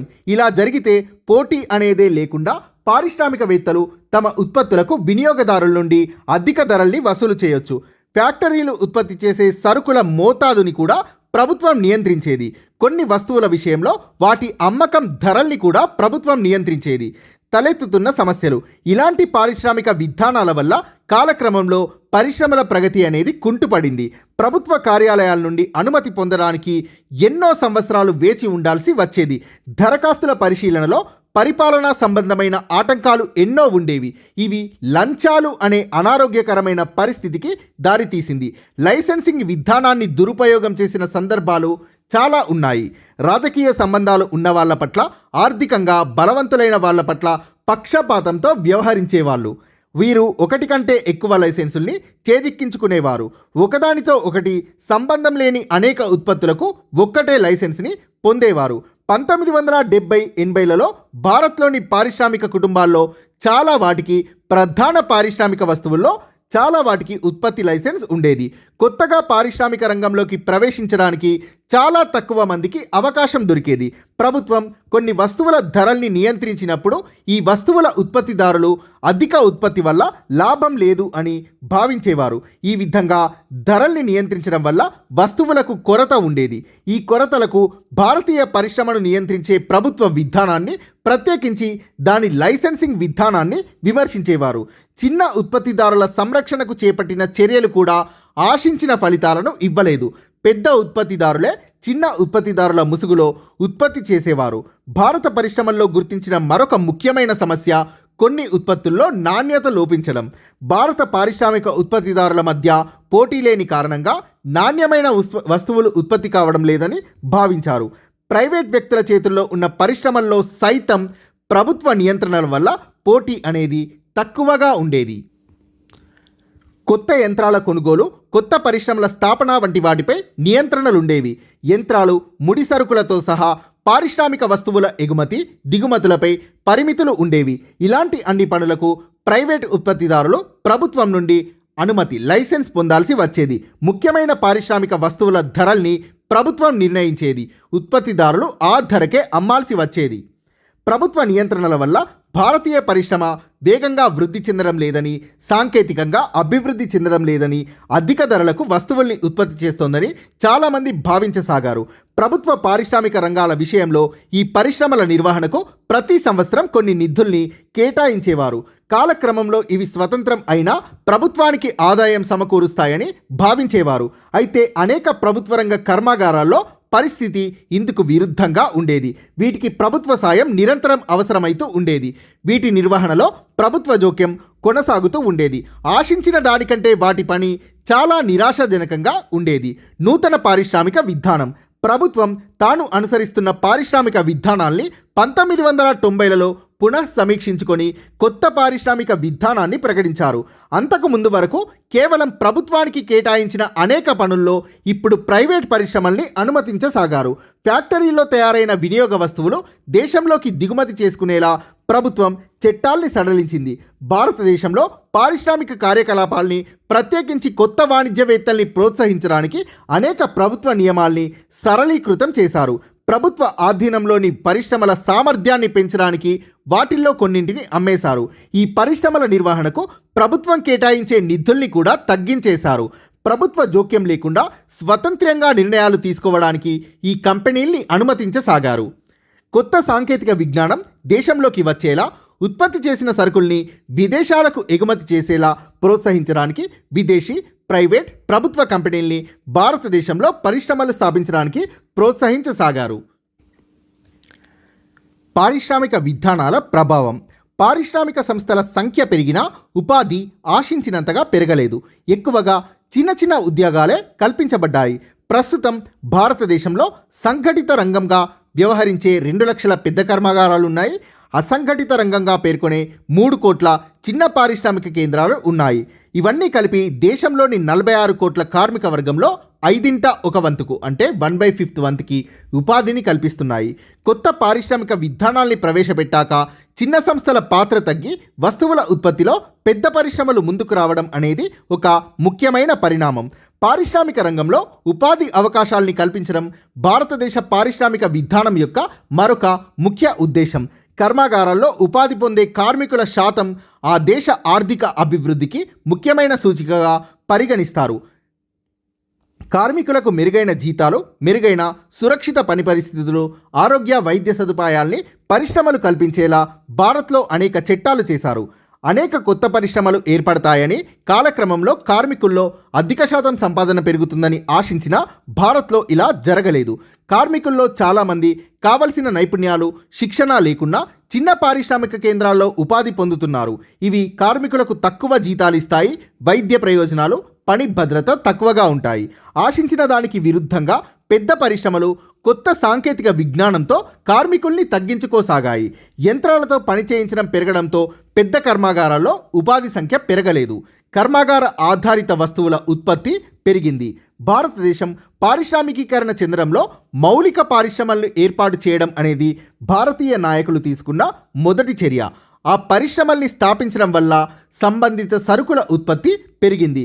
గత 6 దశాబ్దాల్లో ఉక్కు, సిమెంట్, ఇతర ముఖ్య ముడిసరుకుల ఉత్పత్తే కాకుండా అనేక వినియోగ ఇతర వస్తువుల ఉత్పత్తులు కూడా పెరిగాయి. నెక్స్ట్, భారతదేశంలో సేవా కార్యకలాపాలు. భారత్లో 2 ముఖ్య ఉత్పాదక కార్యకలాపాలు వ్యవసాయం, పరిశ్రమలు. సేవా కార్యకలాపాలు అనేవి అభివృద్ధికి తోడ్పడే ఒక ప్రధాన రంగం. ఇతర ప్రధాన రంగాల అభివృద్ధికి సేవా కార్యకలాపాలు తోడ్పడతాయి. వైద్యులు, కిరాణా వ్యాపారులు, అకౌంటెంట్లు, డ్రైవర్లు వీరంతా ఒక ప్రత్యేకమైన సేవల్ని తమ పనుల ద్వారా ప్రజలకు, వ్యాపారానికి అందిస్తారు. ఇక్కడ సేవ అనేది చేసిన పని యొక్క స్వభావాన్ని తెలియజేస్తుంది. సేవ అనేది వస్తువు ఉత్పత్తికి భిన్నమైనది. ఇక్కడ సేవలు అంటే ఉచితంగా కానీ, ప్రేమ, అంకిత భావంతో కానీ చేస్తున్న పనులు కావు. వీరందరూ కూడా వారి వారి పనులు చేస్తూ ఆదాయాన్ని పొందుతున్నారు. ఇది వారి యొక్క జీవనోపాధి. సేవా కార్యకలాపాలు వ్యవసాయ, పారిశ్రామిక కార్యకలాపాలకు అవసరమైనటువంటివి. సేవా కార్యకలాపాల్లో వాణిజ్య కార్యకలాపాలు అనేవి ఒక పెద్ద భాగం. సేవా కార్యకలాపాలు వస్తువుని ఉత్పత్తి చేయవు. ఇవి వ్యవసాయానికి, పరిశ్రమలకు, ప్రజలకు అవసరమైన ఎన్నో సేవల్ని చేస్తూ ఒక ప్రత్యేకమైన రీతిలో సహాయపడతాయి. బ్యాంకులు ప్రజలకు, వ్యాపార సంస్థలకు విత్త సంబంధమైన సేవా కార్యకలాపాల్ని అందిస్తాయి. డబ్బు సంబంధమైన సేవా కార్యకలాపాల్ని అందిస్తాయి. సేవలు అందించే కోవకి చెందినవి సెల్ ఫోన్, ఇంటర్నెట్, ఇతర రకాల కమ్యూనికేషన్ వంటివి. సేవారంగం ప్రాముఖ్యత, కొన్ని సవాళ్లు. భారత్లో ఉద్యోగాలు చేసేవారిలో 1/4 వంతు సేవా కార్యకలాపాలే కలిగి ఉన్నారు. సాంకేతిక పరిజ్ఞానంలో మార్పులు, సేవల ఎగుమతులు. సాంకేతిక పరిజ్ఞానంలో నిరంతర మార్పు సేవా రంగాన్ని ముందుకు నడిపిస్తోంది. 1990ల ప్రథమార్థంలో సమాచార సాంకేతిక పరిజ్ఞానంలో బృహత్తరమైన మార్పులు చోటు చేసుకున్నాయి. వ్యాపార నిర్వహణలో బిజినెస్ ప్రాసెస్ అవుట్సోర్సింగ్ లేదా పొరుగు సేవల ద్వారా కొత్త తరహా ఉద్యోగ అవకాశాల్ని నిరుద్యోగ యువతకు కల్పిస్తోంది. బిజినెస్ ప్రాసెస్ అవుట్సోర్సింగ్ లేదా బీపీఓ ద్వారా టెలికమ్యూనికేషన్ల అనుసంధానాన్ని ఉపయోగించుకొని బీపీఓ ఉద్యోగులు తాము ఉన్న చోటు నుండి ప్రపంచంలో ఎక్కడ ఉన్న వారికైనా తమ సేవల్ని అందిస్తున్నారు. ప్రధాన నగరాల్లో స్థాపించబడిన ఎన్నో ఐటీ సంస్థలు అత్యంత నిపుణులైన ఇంజనీర్లకి ఉద్యోగాల్ని కల్పించి ప్రత్యేకమైన సాఫ్ట్వేర్ సేవల్ని ప్రపంచవ్యాప్తంగా ఉన్న సంస్థలకు అందిస్తున్నాయి. వారికి ఇతర దేశాల నుండి ప్రాజెక్టులు వస్తాయి. వ్యవస్థలో నూతన రూపాలు, పొరుగు సేవలు లేదా అవుట్సోర్సింగ్. కొన్ని సంవత్సరాల క్రితం వరకు ఏదైనా సంస్థ భద్రతా సిబ్బందిని నియమించుకొని వాళ్ళ జీతాల్ని సంస్థలోని జీతాల పట్టి అంటే పేరోల్ నుండి చెల్లించేవారు. కానీ ఈ రోజుల్లో వ్యయాన్ని తగ్గించుకోవడానికి ఆరోగ్యం, పెన్షన్, భవిష్య నిధి లాంటి ప్రయోజనాల్ని కార్మికులకు కల్పించకుండా చాలా సంఖ్యలో పరిశ్రమలు పొరుగు సేవల నుండి భద్రతా సేవల్ని పొందుతున్నాయి ఖర్చులు తగ్గించుకోవడానికి. పొరుగు సేవల నుండి అంటే అవుట్సోర్సింగ్ నుండి. ఉపాధి అవకాశాల కొరత, తక్కువ ఆదాయాన్నిచ్చే సేవల్లో ఉపాధులు. అనేక పరిశ్రమలు మూతపడడం వల్ల ముఖ్యంగా వస్త్ర పరిశ్రమ, ఇతర పరిశ్రమలు ఆయా ఫ్యాక్టరీల్లో పనిచేస్తున్న వాళ్ళని చిన్న అమ్మకందారులుగా, వాచ్మెన్లుగా, తక్కువ ఆదాయ సేవా కార్యకలాపాల వైపు మళ్లేలా చేశాయి. ఈ మార్పు పట్టణ ప్రాంతాల్లో నిరుద్యోగితను సృష్టించింది. చిల్లర వర్తకంలో విదేశీ ప్రత్యక్ష పెట్టుబడులు. 2012 నుండి భారతదేశంలో విదేశీ కంపెనీలు సరుకుల్ని అమ్మడానికి చిల్లర దుకాణాలు ప్రారంభించడానికి అనుమతి లభించింది. ఆరోగ్య రంగంలో భారతదేశంలో వృత్తి నైపుణ్యం గల వ్యక్తుల కొరత. ఆరోగ్య రంగంలో భారతదేశం 64 లక్షల వృత్తి సేవా నిపుణుల కొరతని ఎదుర్కొంటుంది. ఉత్తరప్రదేశ్లోనే 10 లక్షల ఆరోగ్య సంబంధ వృత్తి సేవా నిపుణుల కొరత ఉంది. 2011లో భారత్లో గల నిపుణులు ప్రతి 10,000 జనాభాకి 6 డాక్టర్లు, 13 మంత్రసానులు ఉన్నారు. సో డాక్టర్లు జనాభా నిష్పత్తి ప్రతి 1000 మందికి భారత్లో 0.5 డాక్టర్లు ఉన్నారు. థాయిలాండ్లో 0.3, శ్రీలంకలో 0.4, చైనాలో 1.6, ఇంగ్లాండ్లో 5.4, అమెరికాలో 5.5. సో వీటిల్లో ఇంగ్లాండ్ మరియు అమెరికాలో మెరుగ్గా ఉన్నాయి డాక్టర్ జనాభా నిష్పత్తిలో. భారతదేశ ఆరోగ్య రంగంలో వృత్తి సేవా నిపుణుల కొరత. దంత సంబంధిత సాంకేతిక విజ్ఞాన నిపుణుల కొరత 20 లక్షలు, పునరావాస వృత్తి సంబంధిత నిపుణుల కొరత 18 లక్షలు, ఆపరేషన్ మత్తుమందు నిపుణులు 9 లక్షలు, వివిధ ఆరోగ్య కార్యకర్తలు 9 లక్షలు, వైద్య పరీక్షల సాంకేతిక నిపుణులు 2.4 లక్షలు, ఆపరేషన్ సంబంధిత ఆరోగ్య నిపుణులు 2 లక్షలు, కంటికి సంబంధించిన కార్యకర్తలు 1.3 లక్షలు, వైద్య పరీక్షల నిపుణులు 62,000. సో ఇంతమంది నిపుణుల కొరత ఉంది. భారతదేశంలో వైద్య సేవా రంగంలో నిపుణుల కొరత తీవ్రత ఇది. ద్రవ్య వ్యవస్థ, రుణం. డిమాండ్ డిపాజిట్లు అంటే డిమాండ్ చేసినప్పుడు బ్యాంకు ఖాతాల నుండి డబ్బుని వాపస్ తీసుకునే సౌలభ్యం ఉండే డిపాజిట్లు. చెల్లింపు జరపడంలో డిమాండ్ డిపాజిట్ల యొక్క అధిక వినియోగం వల్ల ఆధునిక ఆర్థిక వ్యవస్థలో ఇవి కరెన్సీ, నగదుకు ప్రతిరూపంలో ఉన్నాయి డిమాండ్ డిపాజిట్లు అనేవి. బ్యాంక్లో డిమాండ్ డిపాజిట్లు లేకపోతే నగదు కానీ చెక్కు ద్వారా కానీ చెల్లింపులు ఉండవు. ప్రస్తుత కాలంలో కరెన్సీ, డిపాజిట్లు ఆధునిక బ్యాంకింగ్ వ్యవస్థతో దగ్గరి సంబంధం కలిగి ఉన్నాయి. ఈ మొత్తం వ్యవస్థను పర్యవేక్షించేది RBI, Reserve Bank of India. అందువల్ల బ్యాంకుల్లో జరిగే నగదు, చెక్కుల చెల్లింపులు, జమ చేసిన నగదుని తిరిగి తీసుకునే లావాదేవీల్ని బ్యాంకులు గౌరవించి నిర్వహిస్తాయి. బ్యాంకులపై ప్రజలకు నమ్మకాన్ని కలిగించడానికి ఈ వ్యవస్థకి కావలసిన మార్గదర్శకాల్ని రిజర్వ్ బ్యాంక్ రూపొందించి అమలుపరుస్తుంది. ప్రభుత్వం కరెన్సీ నోట్లని, నాణేలను చాలినంత మొత్తంలో సరఫరా చేస్తూ వాటిని సరైన స్థితిలో ఉండేట్లో జాగ్రత్త తీసుకుంటుంది. బ్యాంకుల ద్వారా రుణాలు. ప్రజలు డిపాజిట్ల ద్వారా జమ చేసిన నగదులో కొద్ది భాగాన్ని మాత్రమే బ్యాంకులు తమ దగ్గర ఉంచుకుంటాయి.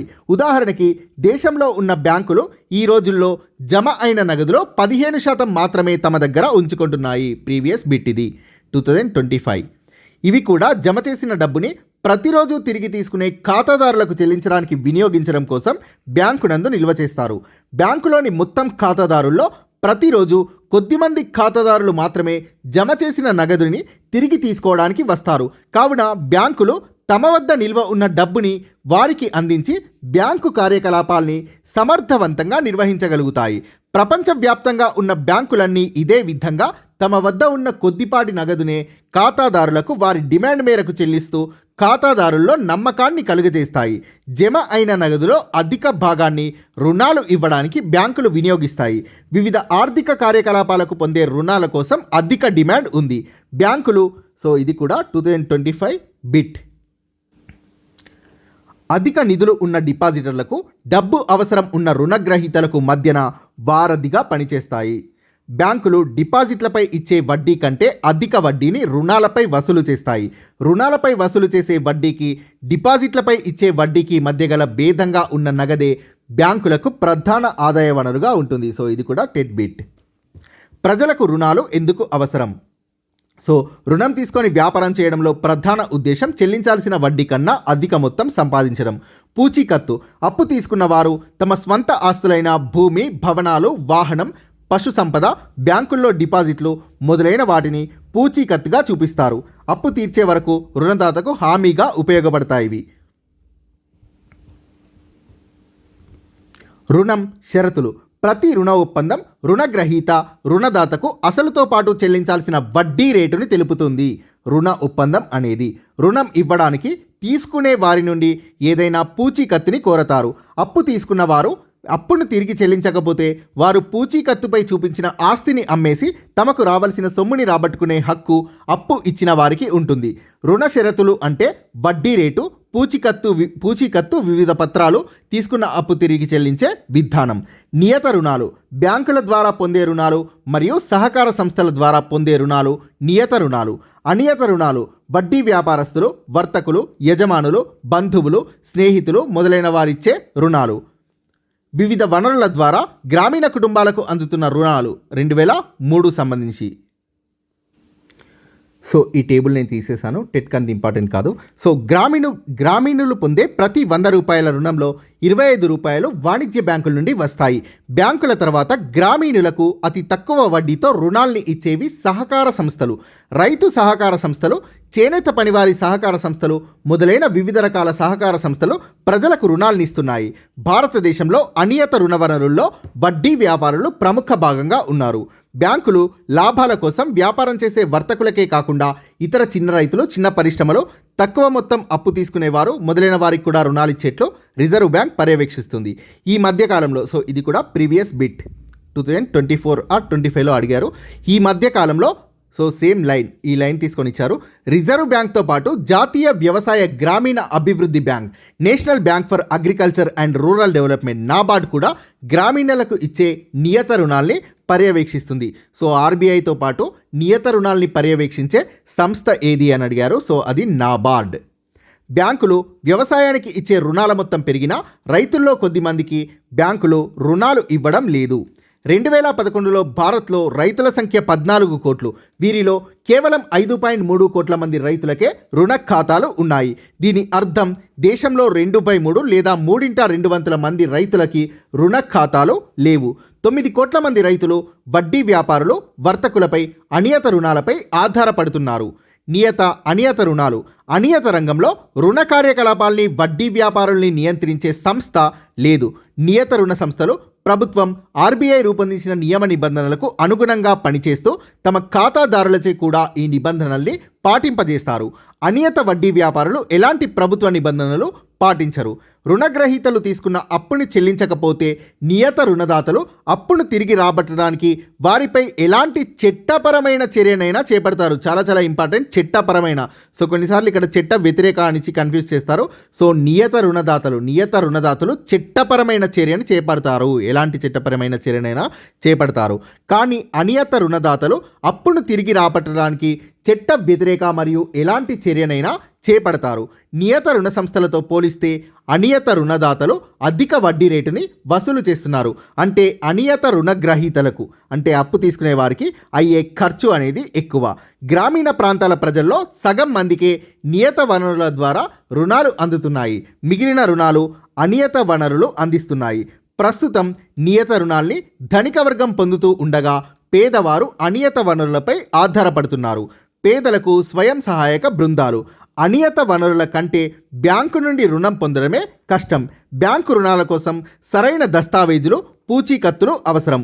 పూచీకత్తు చూపించలేకపోవడమే బ్యాంకుల నుండి పేదవారు రుణాలు పొందలేకపోవడానికి ప్రధాన కారణం. ఈ మధ్యకాలంలో ప్రభుత్వ మరియు ప్రభుత్వేతర సంస్థలు పేదవారికి రుణాలు అందజేయడానికి కొత్త పద్ధతుల ద్వారా ప్రయత్నిస్తున్నాయి. పేదవారిని సమీకృతం చేయడం, ముఖ్యంగా స్త్రీల కోసం వారు పొదుపు చేసే డబ్బుని సేకరించడం, దీనికోసం స్వయం సహాయక బృందాల్ని ఏర్పాటు చేసి నిర్వహించడం ఈ కొత్త పద్ధతుల యొక్క ఉద్దేశం. ప్రతి స్వయం సహాయక బృందం సెల్ఫ్ హెల్ప్ గ్రూప్ లేదా స్వయం సహాయక బృందంలో 15 నుండి 20 మంది ఒకే ప్రాంతానికి చెందిన వారు సభ్యులుగా ఉంటూ నిరంతరం కలుస్తూ వారి డబ్బుని పొదుపు చేస్తారు. ప్రతి ఒక్కరూ 25 నుండి 100 లేదా అంతకంటే ఎక్కువ వారి సామర్థ్యాల్ని బట్టి పొదుపు చేస్తారు. ఎవరైనా సభ్యులు రుణం అవసరమైతే తమ బృందం నుండి అందరూ కలిసి దాచుకున్న సొమ్ముని అప్పుగా పొందవచ్చు. బృంద సభ్యులు అప్పు తీసుకున్న వారి దగ్గర నుండి వడ్డీ వసూలు చేస్తారు. ఈ వడ్డీ వ్యాపారస్తులు వసూలు చేసే వడ్డీల కంటే తక్కువగా ఉంటుంది. 1 లేదా 2 సంవత్సరాల పాటు బృందంలోని సభ్యులందరూ క్రమం తప్పకుండా పొదుపు చేస్తే వారికి బ్యాంకు రుణం పొందే అర్హత వస్తుంది. బ్యాంకులతో ఉండే ఈ సంబంధం అందరికీ ఇచ్చే రుణాల మొత్తాన్ని పెంచడానికి దోహదపడుతుంది. బృందం పేరుపై బ్యాంకులు రుణాల్ని అందజేస్తాయి. అదేవిధంగా బృందాలు తీసుకున్న అప్పుని అందరూ కలిసి తిరిగి చెల్లించే హామీని బ్యాంకులకు ఇస్తాయి. రుణాల్ని పొందడం, డబ్బుని పొదుపు చేయడం లాంటి విషయాలను బృందం చర్చించి నిర్ణయిస్తుంది. అప్పుని తిరిగి చెల్లించడం బృందం యొక్క సమిష్టి బాధ్యత. ఎవరైనా సభ్యులు అప్పు సరిగ్గా చెల్లించకపోతే ఆ విషయాన్ని పర్యవేక్షించేది బృందమే. ఈ ఏర్పాట్ల వల్ల సెల్ఫ్ హెల్ప్ గ్రూప్ SHG స్వయం సహాయక బృందాల్లో సభ్యులైన పేద మహిళలకు బ్యాంకులు ఎలాంటి పూచీకత్తు లేకుండానే రుణాలు ఇవ్వడానికి ముందుకు వస్తున్నాయి. బ్యాంకులు అడిగే పూచీకత్తు సాధారణంగా అవసరం ఉండదు. ఎందుకంటే ఈ రుణాలు బృందంలోని సభ్యులకు స్వయం ఉపాధిని కల్పిస్తాయి. ఆర్థిక అక్షరాస్యత ప్రతి ఒక్కరికి ఆర్థిక అవసరాలపై జ్ఞానాన్ని కలిగించి ఆర్థికపర నిర్ణయాలు తీసుకోవడంలో తోడ్పడుతుంది. ఆర్థిక అక్షరాస్యతపై ఆసక్తి ఆర్థికపరమైన ప్రణాళికలకు, ఉన్నతమైన ఆర్థిక లక్ష్యాలకు, రుణాలు, పొరపాట్ల నుండి రక్షణకు దోహదం చేస్తుంది. పొదుపు చేసే అలవాటుని పెంపొందించడం, డబ్బుని సమర్థంగా వినియోగించడం దీని యొక్క ఉద్దేశం. ఆర్థిక అక్షరాస్యత ఆర్థిక సేవల పట్ల అవగాహన కల్పిస్తుంది. రిజర్వ్ బ్యాంక్ ఆఫ్ ఇండియా వెబ్సైట్లో ఆర్థిక అక్షరాస్యతకు సంబంధించిన సమాచారం అందుబాటులో ఉంటుంది. Reserve Bank of India website rbi.org.in. ఈ సమాచారం అనేక విషయాల్ని తెలియజేస్తుంది. ఆర్థిక అక్షరాస్యతకు సంబంధించిన సమాచారం అనేది చాలా విషయాల్ని తెలియజేస్తుంది. అంబుడ్స్మన్ ద్వారా సమస్యల పరిష్కారాలు, ఇవన్నీ చూసుకోండి. అలానే పిల్లలకు ఆర్బీఐ వల్ల లాభాల గురించి వివరాలు. చాలా ఇంపార్టెంట్. కామిక్స్ ద్వారా పొదుపు, Raju and the money tree, Manikumar and monetary policy. ఇవి ఆర్బీఐలో ఉంటాయి. ఈ కామిక్స్కి సంబంధించినవి కూడా గుర్తుపెట్టుకోండి. ఆర్థిక అక్షరాస్యతకు సంబంధించి సమాచారం గురించి. వీటితో పాటు నిరక్షరాస్యులు, గ్రామీణ, పట్టణ, కుగ్రామాల్లోని ప్రజల కోసం state level bankers committee SLBC బ్యాంకులో పొదుపు చేయడం వల్ల కలిగే లాభాల గురించి తెలిపే కాంపాక్ట్ డిస్క్ని తయారు చేశారు. ఆర్థిక అక్షరాస్యత వినియోగదారులకు రక్షణ, ఆర్థిక స్థిరత్వం మొదలైన వాటికి అత్యంత అవసరం. నియత ఆర్థిక సంస్థల సేవలు, ప్రయోజనాలు, వాటి ఉత్పత్తుల్ని అర్థం చేసుకోవడానికి ఆర్థిక అక్షరాస్యత అవసరం. ఆర్థిక మార్కెట్ల పోకడలు అర్థం కాని ఈ రోజుల్లో సామాన్య మానవుడు కూడా తన స్వంత నిర్ణయాలు తీసుకోవడానికి ఆర్థిక అక్షరాస్యత సహాయం చేస్తుంది. నూతన చర్యలు. గ్రామీణ ప్రాంతాల్లోని ప్రజలకు ఆర్థిక సదుపాయాలు మెరుగుపరచడానికి రిజర్వ్ బ్యాంక్ చర్యలు తీసుకుంటోంది. బ్యాంకులు గ్రామీణ ప్రాంతాల్లో వారి శాఖల ద్వారా కానీ, ప్రతినిధులు అంటే బిజినెస్ కరెస్పాండెంట్స్ ద్వారా కానీ తమ కార్యకలాపాలు నిర్వహిస్తాయి. బిజినెస్ కరెస్పాండెంట్స్ అంటే బ్యాంకుచే అనుమతించబడిన ప్రతినిధులు. వీరు తమ వద్ద గల మైక్రో ATM టెర్మినల్ ద్వారా ప్రాథమిక బ్యాంకింగ్ సేవల్ని ప్రజలకు అందిస్తారు. ఈ ప్రతినిధులు సుదూర ప్రాంతాల్లో ఉన్న గ్రామీణ ప్రజల్ని బ్యాంకు ఖాతాలు తెరిచి బ్యాంకులు అందించే పొదుపు, రుణ సౌకర్యాలు పొందేలా ప్రోత్సహిస్తారు. ఖాతాలు తెరవడానికి బయోమెట్రిక్ స్మార్ట్ కార్డ్ గుర్తింపు విధానాలు వినియోగించబడతాయి. AEPS Aadhaar enabled payment system. Aadhaar number ఆధారంగా చెల్లింపు విధానం. ఆధార్ కార్డ్ నెంబర్ ఆన్లైన్ ధృవీకరణ ఉపయోగించి బిజినెస్ కరెస్పాండెంట్ సేవా కేంద్రాల ద్వారా బ్యాంకులకు, ఇతర ఆర్థిక సంస్థలకు national payments corporation of India అందిస్తున్న కొత్త చెల్లింపు విధానమే AEPS. ఖాతాదారు ఆధార్ కార్డ్ నెంబరు AEPS సేవలు అందిస్తున్న బ్యాంకులోని తన అకౌంట్ నెంబర్తో జోడించాలి. బిజినెస్ కరెస్పాండెంట్ల వద్ద ఉన్న మైక్రో ATMల ద్వారా AEPS ఆధార్ ఎనేబుల్డ్ పేమెంట్ సిస్టమ్ని ఉపయోగించి ఈ క్రింది సేవల్ని పొందవచ్చు: క్యాష్ విత్డ్రాయల్, నగదు డిపాజిట్, బ్యాలెన్స్ ఎంక్వైరీ మరియు నగదు బదిలీ. వీటిని పొందవచ్చు. ధరలు, జీవన వ్యయం చాలా ఇంపార్టెంట్. నిరంతరం పెరిగే ధరల వల్ల దీర్ఘకాలంలో ప్రభావానికి గురయ్యేది స్థిర ఆదాయం కలిగిన పెన్షనర్లు, రోజువారీ వేతనదారులు, చేతి పనివారు, చిన్న అమ్మకందారులు, చిన్న పరిశ్రమల్లోని కార్మికులు, తక్కువ ఆదాయం కలిగిన ప్రైవేట్ ఉద్యోగులు. వీరందరూ నిరంతరం పెరిగే ధరల వల్ల దీర్ఘకాలంలో తీవ్ర ప్రభావానికి గురవుతారు. దీన్నే ద్రవ్యోల్బణం అంటారు. ద్రవ్యోల్బణ కాలంలో కూడా ఈ వ్యక్తుల యొక్క ఆదాయం మారదు. డబ్బుతో మనం వాస్తవంగా కొనగలిగిన వస్తు సేవల సంఖ్యని ద్రవ్యం యొక్క కొనుగోలు శక్తి అంటారు. ద్రవ్యోల్బణ కాలంలో వాస్తవ ఆదాయం ద్రవ్యం యొక్క కొనుగోలు శక్తి పడిపోతుంది. పెరుగుతున్న ధరలు ప్రతి ఒక్కరిపై అదే ప్రభావాన్ని చూపలేవు. కొన్ని వర్గాల వారిని పెరుగుతున్న ధరల నుండి మినహాయించాల్సి ఉంటుంది. కేంద్ర రాష్ట్ర ప్రభుత్వ కార్యాలయాల్లో కొన్ని సంస్థల్లో పనిచేసే ఉద్యోగులు డిఏ కరువు భత్యంని అదనంగా పొందుతారు. ధరలు ఒక నిర్ణీత శాతం వరకు పెరిగినప్పుడు వారి వేతనం కూడా పెరుగుతుంది. ఎందుకంటే ప్రభుత్వం వారికి అదనంగా డియర్నెస్ అలవెన్స్ని చెల్లిస్తుంది. తద్వారా ద్రవ్యోల్బణంతో పాటు వారి యొక్క ఆదాయం కూడా పెరుగుతుంది. వ్యాపార కార్యకలాపాలు చేసే ప్రజలు వారు అమ్మే వస్తువుల్ని పెంచడం ద్వారా ధరల్ని పెంచడం ద్వారా అధిక జీవన వ్యయంని రాబట్టుకుంటారు. డ్రై క్లీనర్లు, క్షురకులు, లాయర్లు, డాక్టర్లు మొదలైన వివిధ సేవల్ని అందించేవారు ధరలు పెరిగినప్పుడు వారి ఫీజు కూడా పెంచుతారు. అధిక ధనవంతులు, కార్పొరేట్ రంగంలో పనిచేసే వారిపై పెరిగిన ధరలు తక్కువ ప్రభావాన్ని చూపిస్తాయి. ద్రవ్యోల్బణం అంటే వస్తువుల ధరలు నిరంతరం పెరగడం. ధరల సూచి సంఖ్యలు చాలా ఇంపార్టెంట్. ధరల్లో వచ్చిన మార్పుల్ని కొలవడానికి ఉపయోగించే గణాంక సాధనమే ధరల సూచిక. ఒక వస్తువు ధరలో వచ్చిన మార్పు ఇతర వస్తు సేవల ధరలో వచ్చిన మార్పులని అదే విధంగా ప్రభావితం చేయలేదు. ఒక వస్తువు ధరలో వచ్చిన మార్పు ఇతర వస్తు సేవల ధరలో మార్పులను అదే విధంగా ప్రభావితం చేయలేదు. మారే ధరల్ని మొత్తంగా తెలుసుకోవడానికి ధరల సూచికను ఉపయోగిస్తారు. ధరల సూచిక తయారీ. సో ఇది ప్రీవియస్ బిట్. ఎంపిక చేసిన మొదటి సంవత్సరంలో అన్ని వస్తు సేవల సరాసరి ధరల్ని ఆధార సంవత్సరం అంటారు. దీన్ని 100 సంఖ్యతో సూచిస్తారు. సో ఈ పాయింట్ మీద క్వశ్చన్ వచ్చింది. సో ఈ పాయింట్ మీద క్వశ్చన్ వచ్చింది. ఒకవేళ అన్ని ఎంపిక చేసిన వస్తు సేవల ధరలు గత సంవత్సరం కంటే 25% పెరిగితే వచ్చే సంవత్సరానికి ధరల సూచిక సంఖ్య 125 అవుతుంది. సో ఈ క్వశ్చన్ కూడా వచ్చింది. ఆ తర్వాత సంవత్సరానికి గత సంవత్సరం కంటే 20% పెరిగితే ధరల సూచిక సంఖ్య 150 అవుతుంది. సో ఇక్కడ 125లో 20% అంటే 12.5 ప్లస్ 12.5 125లో 20% 10%. సో 150 అవుతుంది. ధరల సూచికలు కాలక్రమేణా కొన్ని వస్తువుల ధరల మొత్తాల్లో వచ్చిన మార్పుల్ని తెలియజేస్తాయి. ఈ సంవత్సరంలోని మొత్తం వస్తువుల్ని మరొక సంవత్సరం కూడా అదే వస్తువుల ధరలతో పోలుస్తారు. ఈ విధంగా ఒక కాల వ్యవధి నుండి మరొక కాల వ్యవధికి వస్తు సముదాయం ధరల్లో వచ్చిన మార్పు శాతాన్ని ధరల సూచిక తెలియజేస్తోంది. ఒక ప్రాంత ధరల స్థాయిని మరొక ప్రాంత ధరల స్థాయితో పోల్చడానికి ధరల సూచికని ఉపయోగించవచ్చు. తెలంగాణలోని ధరల స్థాయిల్ని ఇతర రాష్ట్రాల ధరల స్థాయిలతో పోల్చొచ్చు. ధరల సూచికలు వివిధ రకాలు. అవి మనం చూసే వినియోగదారుల సమూహంపై ఆధారపడి ఉంటుంది. మనకి ఉన్న ధరల సూచికకు ఉదాహరణ టోకు ధరల సూచిక WPI, హోల్సేల్ ప్రైస్ ఇండెక్స్. వినియోగదారుల ధరల సూచిక CPI, consumer price index. So CPI అంటే ఏంటి అని అడిగారు. టోకు ధరల సూచికలో అన్ని వస్తువుల అంటే ఉత్పాదక వస్తువులు, వినియోగ వస్తువులు టోకు ధరల్లోని మార్పుల్ని లెక్కిస్తుంది.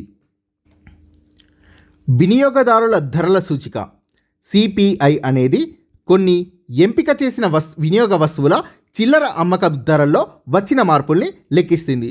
సో ఈ రెండు కూడా ప్రీవియస్ బిట్సే. సో ఇది కూడా ప్రీవియస్ బిట్టే. భారతదేశంలో వినియోగదారుల ధరల సూచికల్ని ప్రభుత్వం ప్రకటించింది. అవి పారిశ్రామిక ఉద్యోగుల వినియోగదారుల ధరల సూచిక, పట్టణ ప్రాంతంలోని శారీరక శ్రమ చేయని ఉద్యోగుల వినియోగదారుల ధరల సూచిక, వ్యవసాయ కార్మికుల వినియోగదారుల ధరల సూచిక. వినియోగదారుల ధరల సూచికల్లో చాలా రకాలున్నాయి. దీనికి కారణం అనేక కుటుంబాల వారు ఒకే రకమైన వస్తువుల్ని ఉపయోగించరు.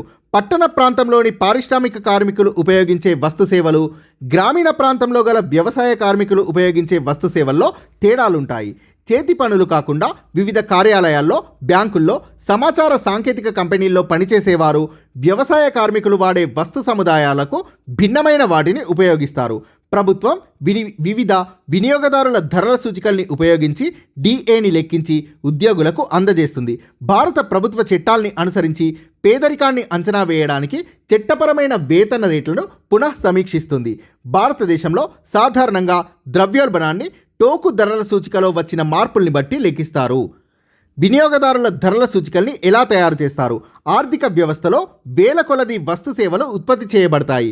వాటి ధరలు పెరుగుతూ ఉంటాయి. వీటిని ప్రభుత్వం వివిధ కాల వ్యవధుల్లో ప్రధానంగా ప్రతి నెల లేదా ప్రతి వారం అంచనా వేస్తుంది. ఆహార ద్రవ్యోల్బణం. సో దీని మీద చాలా క్వశ్చన్స్ వచ్చాయి. 2009 నుండి ప్రభుత్వం ధరల్ని మదించుటకు అంటే లెక్కించుటకు ఒక కొత్త సూచికను ప్రారంభించింది. దాని పేరు ఆహార ధరల సూచిక, FPI, ఫుడ్ ప్రైస్ ఇండెక్స్. ఆహార ధరల సూచికని ఆహార పదార్థాల ధరల్లో పెరుగుదలని అంచనా వేయడానికి ఉపయోగిస్తారు. దీన్నే ఆహార ద్రవ్యోల్బణం అంటారు. FPI, ఫుడ్ ప్రైస్ ఇండెక్స్లో బియ్యం, గోధుమ, కూరగాయలు, పంచదార, పాలు, గుడ్లు, మాంసం, చేపలు, ఆహార పదార్థాల తయారీకి ఉపయోగపడే వంట నూనెల టోకు ధరలు ఉంటాయి. 2011-12 సంవత్సరంలో వంట నూనెలు అత్యధిక ద్రవ్యోల్బణాన్ని నమోదు చేశాయి. 2011-12లో దాదాపు 50% భారతదేశ వంట నూనెల అవసరాల్ని ముడి పామాయిల్, సన్ఫ్లవర్ నూనె, సోయాబీన్ నూనెలు, శుద్ధి చేసిన పామాయిల్ దిగుమతి చేసుకోవడం ద్వారా సమకూర్చుకున్నాం. ముడి చమురు, పెట్రోలియం ధరలతో పాటు లోహాలు, రసాయనాల ధరలు కూడా పెరగడం భారతదేశంలో ద్రవ్యోల్బణానికి దారితీసింది. ద్రవ్యోల్బణం అంటే దీర్ఘకాలంలో వస్తువుల, సేవల సాధారణ ధరల స్థాయిలో పెరుగుదల. ధరల్ని నియంత్రించడంలో ప్రభుత్వ పాత్ర. సాధారణ ద్రవ్యోల్బణం ఉన్నప్పుడు టోకు ధరల సూచిక వేగంగా పెరుగుతుంది. ఇది పారిశ్రామికవేత్తలకు ఆందోళన కలిగిస్తుంది. ఆహార ద్రవ్యోల్బణంలో పెరుగుదల నేరుగా సాధారణ ప్రజల మీద ప్రభావం చూపుతుంది. ఇది ప్రీవియస్ బిట్. ద్రవ్యోల్బణ స్థాయి అధికంగా ఉన్నప్పుడు తక్కువ వేతనదారులు, స్థిర వేతనదారులు పేదవారు అవుతారు. ఇతర ప్రజలు తమ పొదుపుని స్థలాల కొనుగోలు, బంగారం లేదా ఇతర అనుత్పాదక వస్తువులపై ఖర్చు పెడతారు. దీనికి కారణం డబ్బు విలువ రోజురోజుకు పడిపోతుందనే దృక్పథంతో ఉండడం. అన్ని ఆర్థిక వ్యవస్థలో ఎల్లప్పుడూ ఎంతో కొంత ద్రవ్యోల్బణం చోటు చేసుకుంటుంది. దీంతో వినియోగదారులు అధిక ధరల్ని చెల్లించాల్సి వస్తోంది. కేంద్ర, రాష్ట్ర స్థాయిలోని ప్రభుత్వాలు చెరుకు ధరని నిర్ణయించి పంచదార తయారు చేయడానికి సహకార పంచదార మిల్లులకు సాయపడతాయి. మార్కెట్లో చెరుకు ధరల్ని నియంత్రించడంలో ఇదొక విధానం. ప్రజా పంపిణీ వ్యవస్థ, పబ్లిక్ డిస్ట్రిబ్యూషన్ సిస్టమ్ ముఖ్యంగా పేద ప్రజల ఆహార భద్రతకు ప్రభుత్వం ఏర్పాటు చేసిన ఒక ముఖ్యమైన పథకం. ఇది నిత్యావసర వస్తువుల ధరల్ని నియంత్రిస్తుంది. ప్రజా పంపిణీ వ్యవస్థ. ప్రజా పంపిణీ వ్యవస్థ ద్వారా ప్రభుత్వం నిత్యావసర వస్తువులైన గోధుమలు, బియ్యం, పంచదార, వంట నూనెలు, కిరోసిన్లని పంపిణీ చేసే బాధ్యతని చేపట్టింది. ఈ పథకాన్ని రాష్ట్ర ప్రభుత్వం చౌక ధరల దుకాణాల ద్వారా అమలు చేస్తోంది. ప్రజా పంపిణీ వ్యవస్థ ద్వారా పంపిణీ చేసే వస్తువుల ధరలు మార్కెట్లోని ధరల కంటే తక్కువగా ఉంటాయి. వీటి ధరల్లో తేడా లేదా సబ్సిడీని ప్రభుత్వం భరిస్తుంది. చౌక ధరల దుకాణాల నుండి పేద ప్రజలు వస్తువుల్ని కొనడానికి వీలు కల్పించడమే కాక నిత్యావసర వస్తువుల ధరలు మార్కెట్లో విచక్షణారహితంగా పెరగకుండా నియంత్రిస్తుంది. నిత్యావసర వస్తువుల యొక్క అక్రమ నిల్వల్ని నిరోధించి వాటి ధరల్ని సహేతుకమైన స్థాయిల్లో ఉంచడం, వాటి లభ్యతని సులభతరం చేయడం కోసం ప్రభుత్వమే ధరల్ని నిర్ణయించి అవే ధరలకి మార్కెట్లో వస్తువుల్ని విక్రయించాలని వ్యాపారస్తుల్ని ఆదేశిస్తుంది. ప్రభుత్వం నిర్ణయించిన ధరల్ని పాటించని వారిపై వివిధ చట్టాల ద్వారా జరిమానా విధిస్తుంది.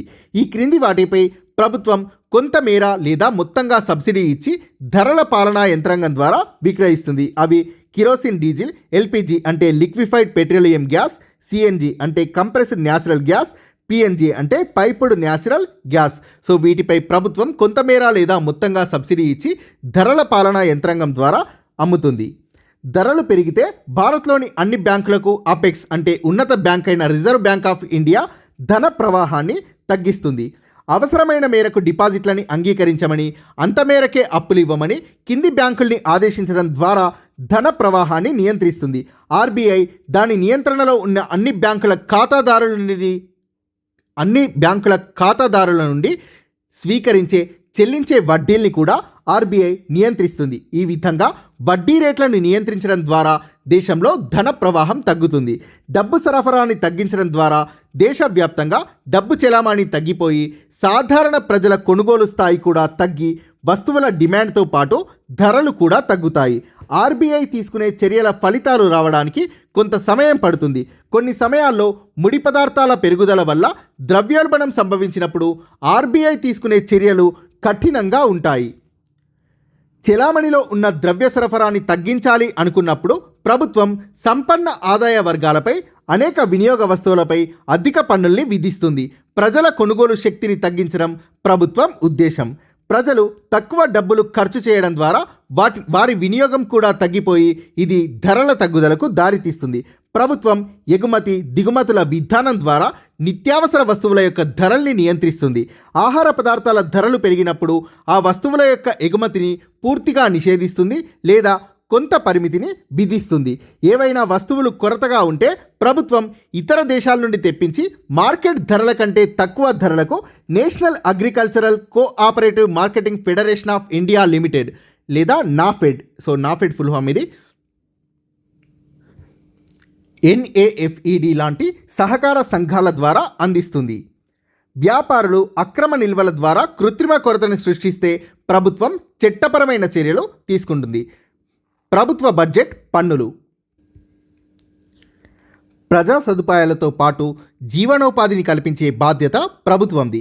కోరిన ప్రతి వారికి కూలి పని కల్పించి జీవనోపాధి పొందడానికి తగిన ఆర్థిక వనరుల్ని కల్పించే బాధ్యతని MNREGA మహాత్మా గాంధీ జాతీయ గ్రామీణ ఉపాధి హామీ చట్టం 2005 ప్రకారం ప్రభుత్వం విధిగా స్వీకరించాలి ఈ బాధ్యతను. ఎరువుల ధరలు రైతులకు అందుబాటులో ఉంచే విధంగా ఆయా ఫ్యాక్టరీలకి ప్రభుత్వం కొంత డబ్బు చెల్లిస్తుంది. ప్రభుత్వం ఫ్యాక్టరీలకి ఈ విధంగా చెల్లించే డబ్బే ఎరువుల ధరలో రైతులకు లభించే రాయితీ. వివిధ విధుల నిర్వహణ కోసం కావాల్సిన డబ్బుని ప్రభుత్వం ప్రజల నుండి పన్నుల రూపంలో సేకరిస్తుంది. ఈ విధంగా వసూలు చేసిన పన్నులే ప్రభుత్వ రెవెన్యూ అంటే ఆదాయం అవుతుంది. కేంద్ర ఆర్థిక మంత్రి పార్లమెంట్లో ప్రవేశపెట్టే బడ్జెట్ రాబో ఆర్థిక సంవత్సరంలో ప్రభుత్వం వివిధ కార్యక్రమాలపై చేయబోయే ఖర్చుని తెలియజేస్తుంది. ఈ ఖర్చుల్ని భరించడానికి ఏ విధంగా ఆదాయాల్ని సేకరిస్తుందో కూడా తెలియజేస్తుంది. ప్రభుత్వ ఖర్చులు ప్రభుత్వం 2011-12 ఆర్థిక సంవత్సరంలో 23 లక్షల కోట్లని ఖర్చు చేసింది. ఈ ఖర్చులో 4వ వంతు ప్రభుత్వం ద్వారానే జరుగుతుంది. మిగతా 3/4 వంతు ఖర్చు ప్రైవేట్ రంగం, గృహస్థులు చేసే ఆహారం, విద్య, రవాణా, దుస్తులు, గృహ నిర్మాణం, ఆరోగ్యం వంటివి. ఆర్థిక సంవత్సరం ఏప్రిల్ 1న ప్రారంభమై మార్చి 31న ముగుస్తుంది. 2011-12లో విద్య, కళలు, సంస్కృతిపై 12% ఖర్చయింది. ఇందులో ఉద్యోగస్తుల వేతనాలే కాక పాఠశాల, కళాశాలల నిర్వహణ ఖర్చులతో పాటు కొత్త పాఠశాలల నిర్మాణం, కంప్యూటర్లు, పుస్తకాల కొనుగోలు వంటి పెట్టుబడులు కూడా ఇమిడి ఉంటాయి. పారిశుద్ధ్యంకైన మొత్తం ఖర్చు 4%, గ్రామీణాభివృద్ధి 4% లాంటివి. పాలనా సంబంధమైన పెన్షన్, రక్షణకు సంబంధించిన ఖర్చులు ప్రత్యక్షంగా అభివృద్ధికి తోడ్పడకున్నా ఇవి ఇతర వాటిలాగా అవసరమైన ఖర్చులు. వివిధ శాఖల్ని నిర్వహించడానికి కార్యక్రమాలకి రాష్ట్ర విభాగాలైన శాసన, కార్యనిర్వాహక, న్యాయ పరిపాలన కోసం ఖర్చుల్ని కేటాయిస్తారు. ఆరోగ్యం, రక్షణ వీటిలో దేనికి ఎక్కువ ఖర్చు చేయాలనే ప్రాధాన్యతలు ఆయా ప్రభుత్వం యొక్క విధానాలు ప్రజల ఆకాంక్ష మేరకు నిర్ణయిస్తారు. బడ్జెట్లోని ఖర్చులన్నింటిపై ప్రభుత్వం నిర్ణయం తీసుకుంటుంది. అయితే పారిశ్రామిక వర్గాలు, రైతు సమూహాలు, పౌర సమాజ కార్యకర్తల వంటి వారితో సంప్రదింపులు జరుపుతారు. ఈ రకమైన ప్రాతినిధ్యాల ద్వారానే ప్రజలు సామాజిక విభాగాలైన విద్య, ఆరోగ్యం, ఆహార సబ్సిడీల వంటి వాటిపై ఎక్కువ ఖర్చుకై ఒత్తిడి తెస్తారు. బడ్జెట్ అంశాలపై ప్రభుత్వాన్ని చట్ట సభల ద్వారా నియంత్రించవచ్చు. ప్రభుత్వం ప్రవేశపెట్టిన బడ్జెట్లోని వివిధ అంశాలపై చర్చలు జరిగిన అనంతరం ప్రభుత్వ ప్రతిపాదనల్ని పార్లమెంట్ ఆమోదిస్తుంది. ప్రభుత్వ ఖర్చులకై డబ్బు విడుదల కోసం పార్లమెంట్ అనుమతించాలి. పార్లమెంట్ ఆమోదం లేకుండా ఏ పన్ను విధించరాదు, ఎలాంటి పన్ను కూడా విధించరాదు. రాజ్యాంగం ప్రకారం బడ్జెట్ సంబంధిత నిర్ణయాల్లో ప్రజాప్రతినిధుల పాత్ర ముఖ్యమైనది. స్వాతంత్ర్యానంతరం మన దేశ మొదటి బడ్జెట్ 1947-48లో 197 కోట్లు. రసాయన ఎరువులపై రాయితీలు. రసాయన ఎరువులపై రాయితీల్ని తగ్గించడానికి ప్రభుత్వం వరుసగా ప్రయత్నాలు చేస్తుంది. దీని అర్థం ప్రభుత్వం వాటి ధరల అదుపుని కొనసాగించకపోవచ్చు. రైతులు మార్కెట్ ధరలకే కొనుక్కోవాల్సి ఉంటుంది. ప్రస్తుతం ఎరువుల కంపెనీలకు తక్కువ ధరలకు అమ్మడం వల్ల వచ్చే నష్టాన్ని ప్రభుత్వం చెల్లిస్తుంది. ఎరువులపై రాయితీని తొలగిస్తే ఆ డబ్బు ప్రభుత్వ బడ్జెట్లోని ఇతర ముఖ్యమైన విషయాలకు అవకాశం కలుగుతుంది. దీనిపై మరొక వాదన ఏంటంటే ఎరువులపై రాయితీలు చిన్న రైతులకు లాభదాయకంగా లేవు, కానీ పెద్ద రైతులు అవసరానికి మించి వాడే విధంగా ప్రోత్సహిస్తున్నాయనే వాదన ఉంది. పన్నులు ప్రభుత్వానికి ముఖ్యమైన ఆదాయ వనరు. పన్నులు ప్రభుత్వం వివిధ రకాల పన్నుల్ని వసూలు చేస్తుంది. GST goods and service tax అంటే వస్తు సేవల పన్ను, ఇన్కమ్ ట్యాక్స్ ఆదాయ పన్ను, ప్రాపర్టీ ట్యాక్స్ ఆస్తి పన్ను, కస్టమ్స్ డ్యూటీ దిగుమతి సుంకం వంటివి వసూలు చేస్తుంది ప్రభుత్వం. పన్నుల్ని ప్రధానంగా 2 రకాలుగా విభజించవచ్చు. ఒకటి ప్రత్యక్ష పన్నులు, 2 పరోక్ష పన్నులు. ప్రత్యక్ష పన్నులు వస్తువుల యొక్క వివిధ ఉత్పత్తి దశల్లో అమ్మకాలపై ప్రతి స్థాయిలో ప్రభుత్వానికి పన్నుల్ని చెల్లిస్తారు. మొత్తం పన్ను అంతిమంగా వినియోగదారుడిపై పడుతుంది. వస్తు సేవలపై విధించే పన్నులు పరోక్ష పన్నులు, కాకపోతే వినియోగదారులు వీటిని పరోక్షంగానే చెల్లిస్తారు. వీటితో పాటు వ్యక్తుల ఆదాయాలపై లేక కంపెనీలు వ్యాపారాల్లో ఆర్జించే లాభాలపై నేరుగా విధించబడే పన్నులు ప్రత్యక్ష పన్నులు. వీటిని వ్యక్తులు లేదా వ్యాపార సంస్థలు ప్రత్యక్షంగా ప్రభుత్వానికి చెల్లించాల్సి ఉంటుంది, కాబట్టి వీటిని ప్రత్యక్ష పన్నులు అంటారు.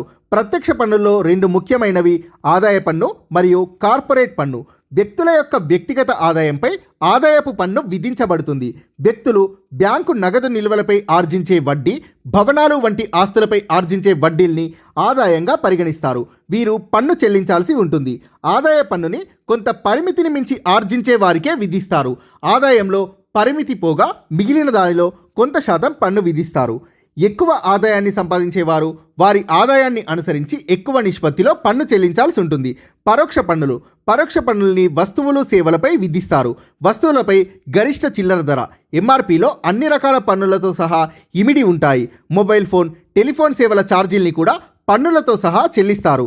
వస్తువుని, ఉదాహరణకి టీవీ, వస్తువుని కొనుగోలు చేసేటప్పుడు వినియోగదారుడు చెల్లించే ధరలో తయారీ ధర, లాభం మరియు పన్నులు ఉంటాయి. పొందిన లాభాలకు చెల్లించిన పన్నులకు గల నిష్పత్తి ఒక వస్తువుకి మరొక వస్తువుకి మారుతూ ఉంటుంది. సాధారణంగా చాలా వస్తువుల సేవల ధరల్లో పన్నులు అనే అంశం ఇమిడి ఉంటుంది.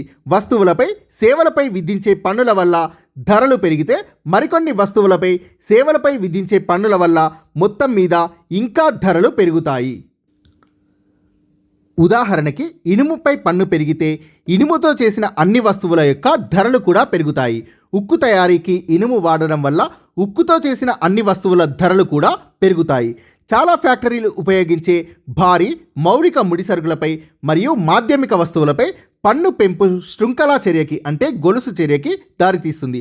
వీటితో సంబంధం ఉన్న లేదా సంబంధిత వస్తువులపై ఏదో ఒక రకంగా ప్రభావితం అవుతాయి ఈ పన్ను పెంపు అనేది. వస్తు సేవా పన్ను జిఎస్టి విలువ ఆధారిత పద్ధతి. భారత్లో చాలా సంవత్సరాల ప్రయత్నం తర్వాత 2017లో వస్తు సేవా పన్నుని ప్రవేశపెట్టారు. 2017లో ప్రీవియస్ బిట్ చాలాసార్లు అడిగారు ఇది. సో వస్తు సేవా పన్ను ద్వారా చాలా రకాల పరోక్ష పన్నుల్ని ఒకే పద్ధతి ద్వారా అంటే వస్తు సేవా పన్నుతో భర్తీ చేశారు. వస్తు సేవా పన్ను వస్తు సేవల ఉత్పత్తి మరియు అమ్మకంపై విధిస్తారు. ఉత్పత్తి మరియు అమ్మకం అనేవి చాలా క్లిష్టమైనవి. ఇందులో చాలా దశలు ఉండవచ్చు. అతి చిన్న వస్తు తయారీలో మరియు అమ్మకంలో చాలా దశలు ఉండవచ్చు. ప్రతి దశలో కొద్దిగా విలువ పెరుగుతుంది. సో ఇది కూడా ప్రీవియస్ బిట్. వస్తు సేవా పన్నులో కీలకమైనవి రసీదులు. ఇవి ముడిసరుకులపై పన్ను చెల్లించిన దానికి ఆధారం. వ్యాపారి రసీదుని ఆధారంగా చూపకుంటే ఎక్కువ చెల్లించాల్సి వస్తుంది. కావున వ్యాపారి ఉత్పత్తిదారు నుండి రసీదు తీసుకోవాలి. చిల్లర వ్యాపారి టోకు వ్యాపారి నుండి రసీదు తీసుకోవాలి. వస్తు సేవా పన్ను కింద ప్రతి మధ్యవర్తికి రసీదు ఇస్తున్నందుకు మరియు పన్ను చెల్లిస్తున్నందుకు ప్రోత్సాహకం లభిస్తుంది. ఉత్పత్తిదారు మరియు వ్యాపారికి పన్ను విధించినా కూడా చివరగా ఆ పన్ను చెల్లించేది మాత్రం వినియోగదారుడే. పన్ను వస్తు ధరలో ఇమిడి ఉండడంతో వినియోగదారుడి నుండి పరోక్షంగా పన్ను తీసుకోబడుతుంది. వస్తు సేవా పన్ను ప్రకారం దేశం మొత్తానికి ఒకే పన్ను విధానం వర్తిస్తుంది. వస్తువులు సేవల పన్ను రేటు దేశం మొత్తం ఒక్కటే. ఇంతకుముందు పన్ను రేటు ఒక్కో రాష్ట్రంలో ఒక్కో విధంగా ఉండేది. దీనివల్ల కొన్ని రాష్ట్రాల్లో తక్కువ ధరకు దొరికే వస్తువుల్ని కొందరు అక్రమంగా రవాణా చేసేవారు. రాష్ట్రాల మధ్య సరుకు రవాణాకు ప్రతి రాష్ట్రం సరిహద్దుల్లో ప్రవేశ పన్నుని తీసుకునేవారు. వస్తు సేవా పన్ను విధానంలో ఇలాంటి సమస్యల్ని అధిగమించవచ్చు. దీనివల్ల చాలా సమయం మరియు శ్రమ ఆదా అవుతుంది. వస్తు సేవా పన్నులో చేర్చని 2 ముఖ్యమైన మాధ్యమిక వస్తువులు పెట్రోల్ మరియు డీజిల్. వస్తు సేవా పన్నులో వీటిని చేర్చలేదు. పెట్రోల్, డీజిల్పై ఇంతకు ముందున్న విధంగానే పన్నుని వసూలు చేస్తున్నారు. రాష్ట్రాలకు డీజిల్, పెట్రోల్ అమ్మకంపై పన్ను ద్వారా చాలా ఆదాయం వస్తుంది. వస్తు సేవా విధానానికి భిన్నంగా రాష్ట్రాలు పెట్రోల్, డీజిల్ అమ్మకాల పన్ను ద్వారా వచ్చే ఆదాయాన్ని కేంద్ర ప్రభుత్వానికి ఇవ్వకుండా రాష్ట్ర ప్రభుత్వం తన దగ్గరే ఉంచుకోవచ్చు.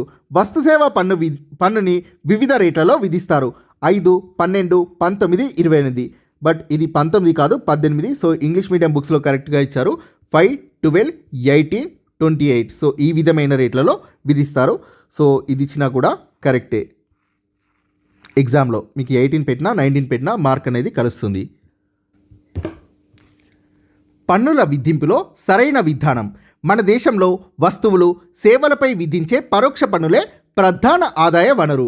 ధనికులైన పేదలైన వస్తువుల్ని కొన్నప్పుడు ఒకే విధమైన పన్నుని చెల్లించాలి.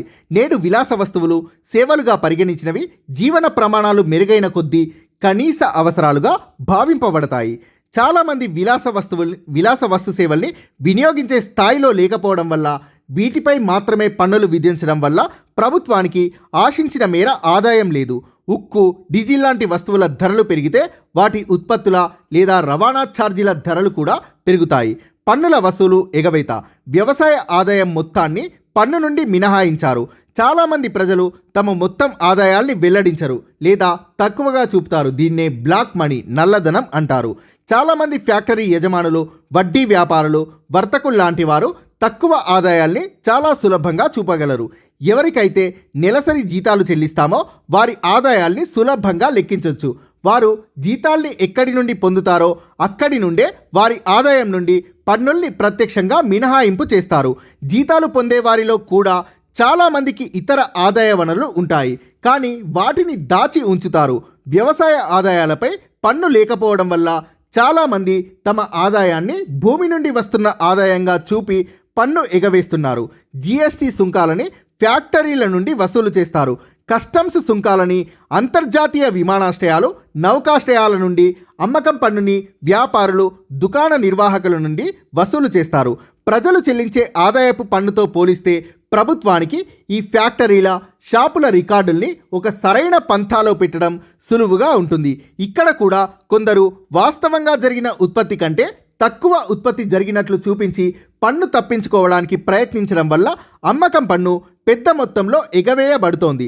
కొంతమంది వ్యాపారులు బిల్లులు సరిగ్గా ఇవ్వకుండా లేదా వాస్తవంగా అయిన వాటికంటే తక్కువ అమ్మకాలు జరిగినట్లుగా వారి అధికారిక రిజిస్టర్లలో నమోదు చేస్తున్నారు. జిఎస్టీ అనేది వస్తువుల, సేవల మీద పన్నుల ఎగవేతను తగ్గించడానికి ఉద్దేశించినది. Thank you friends. మీకు కనుక ఈ వీడియో నచ్చినట్లయితే లైక్ చేయండి, షేర్ చేయండి, ఛానల్ని సబ్స్క్రైబ్ చేయండి.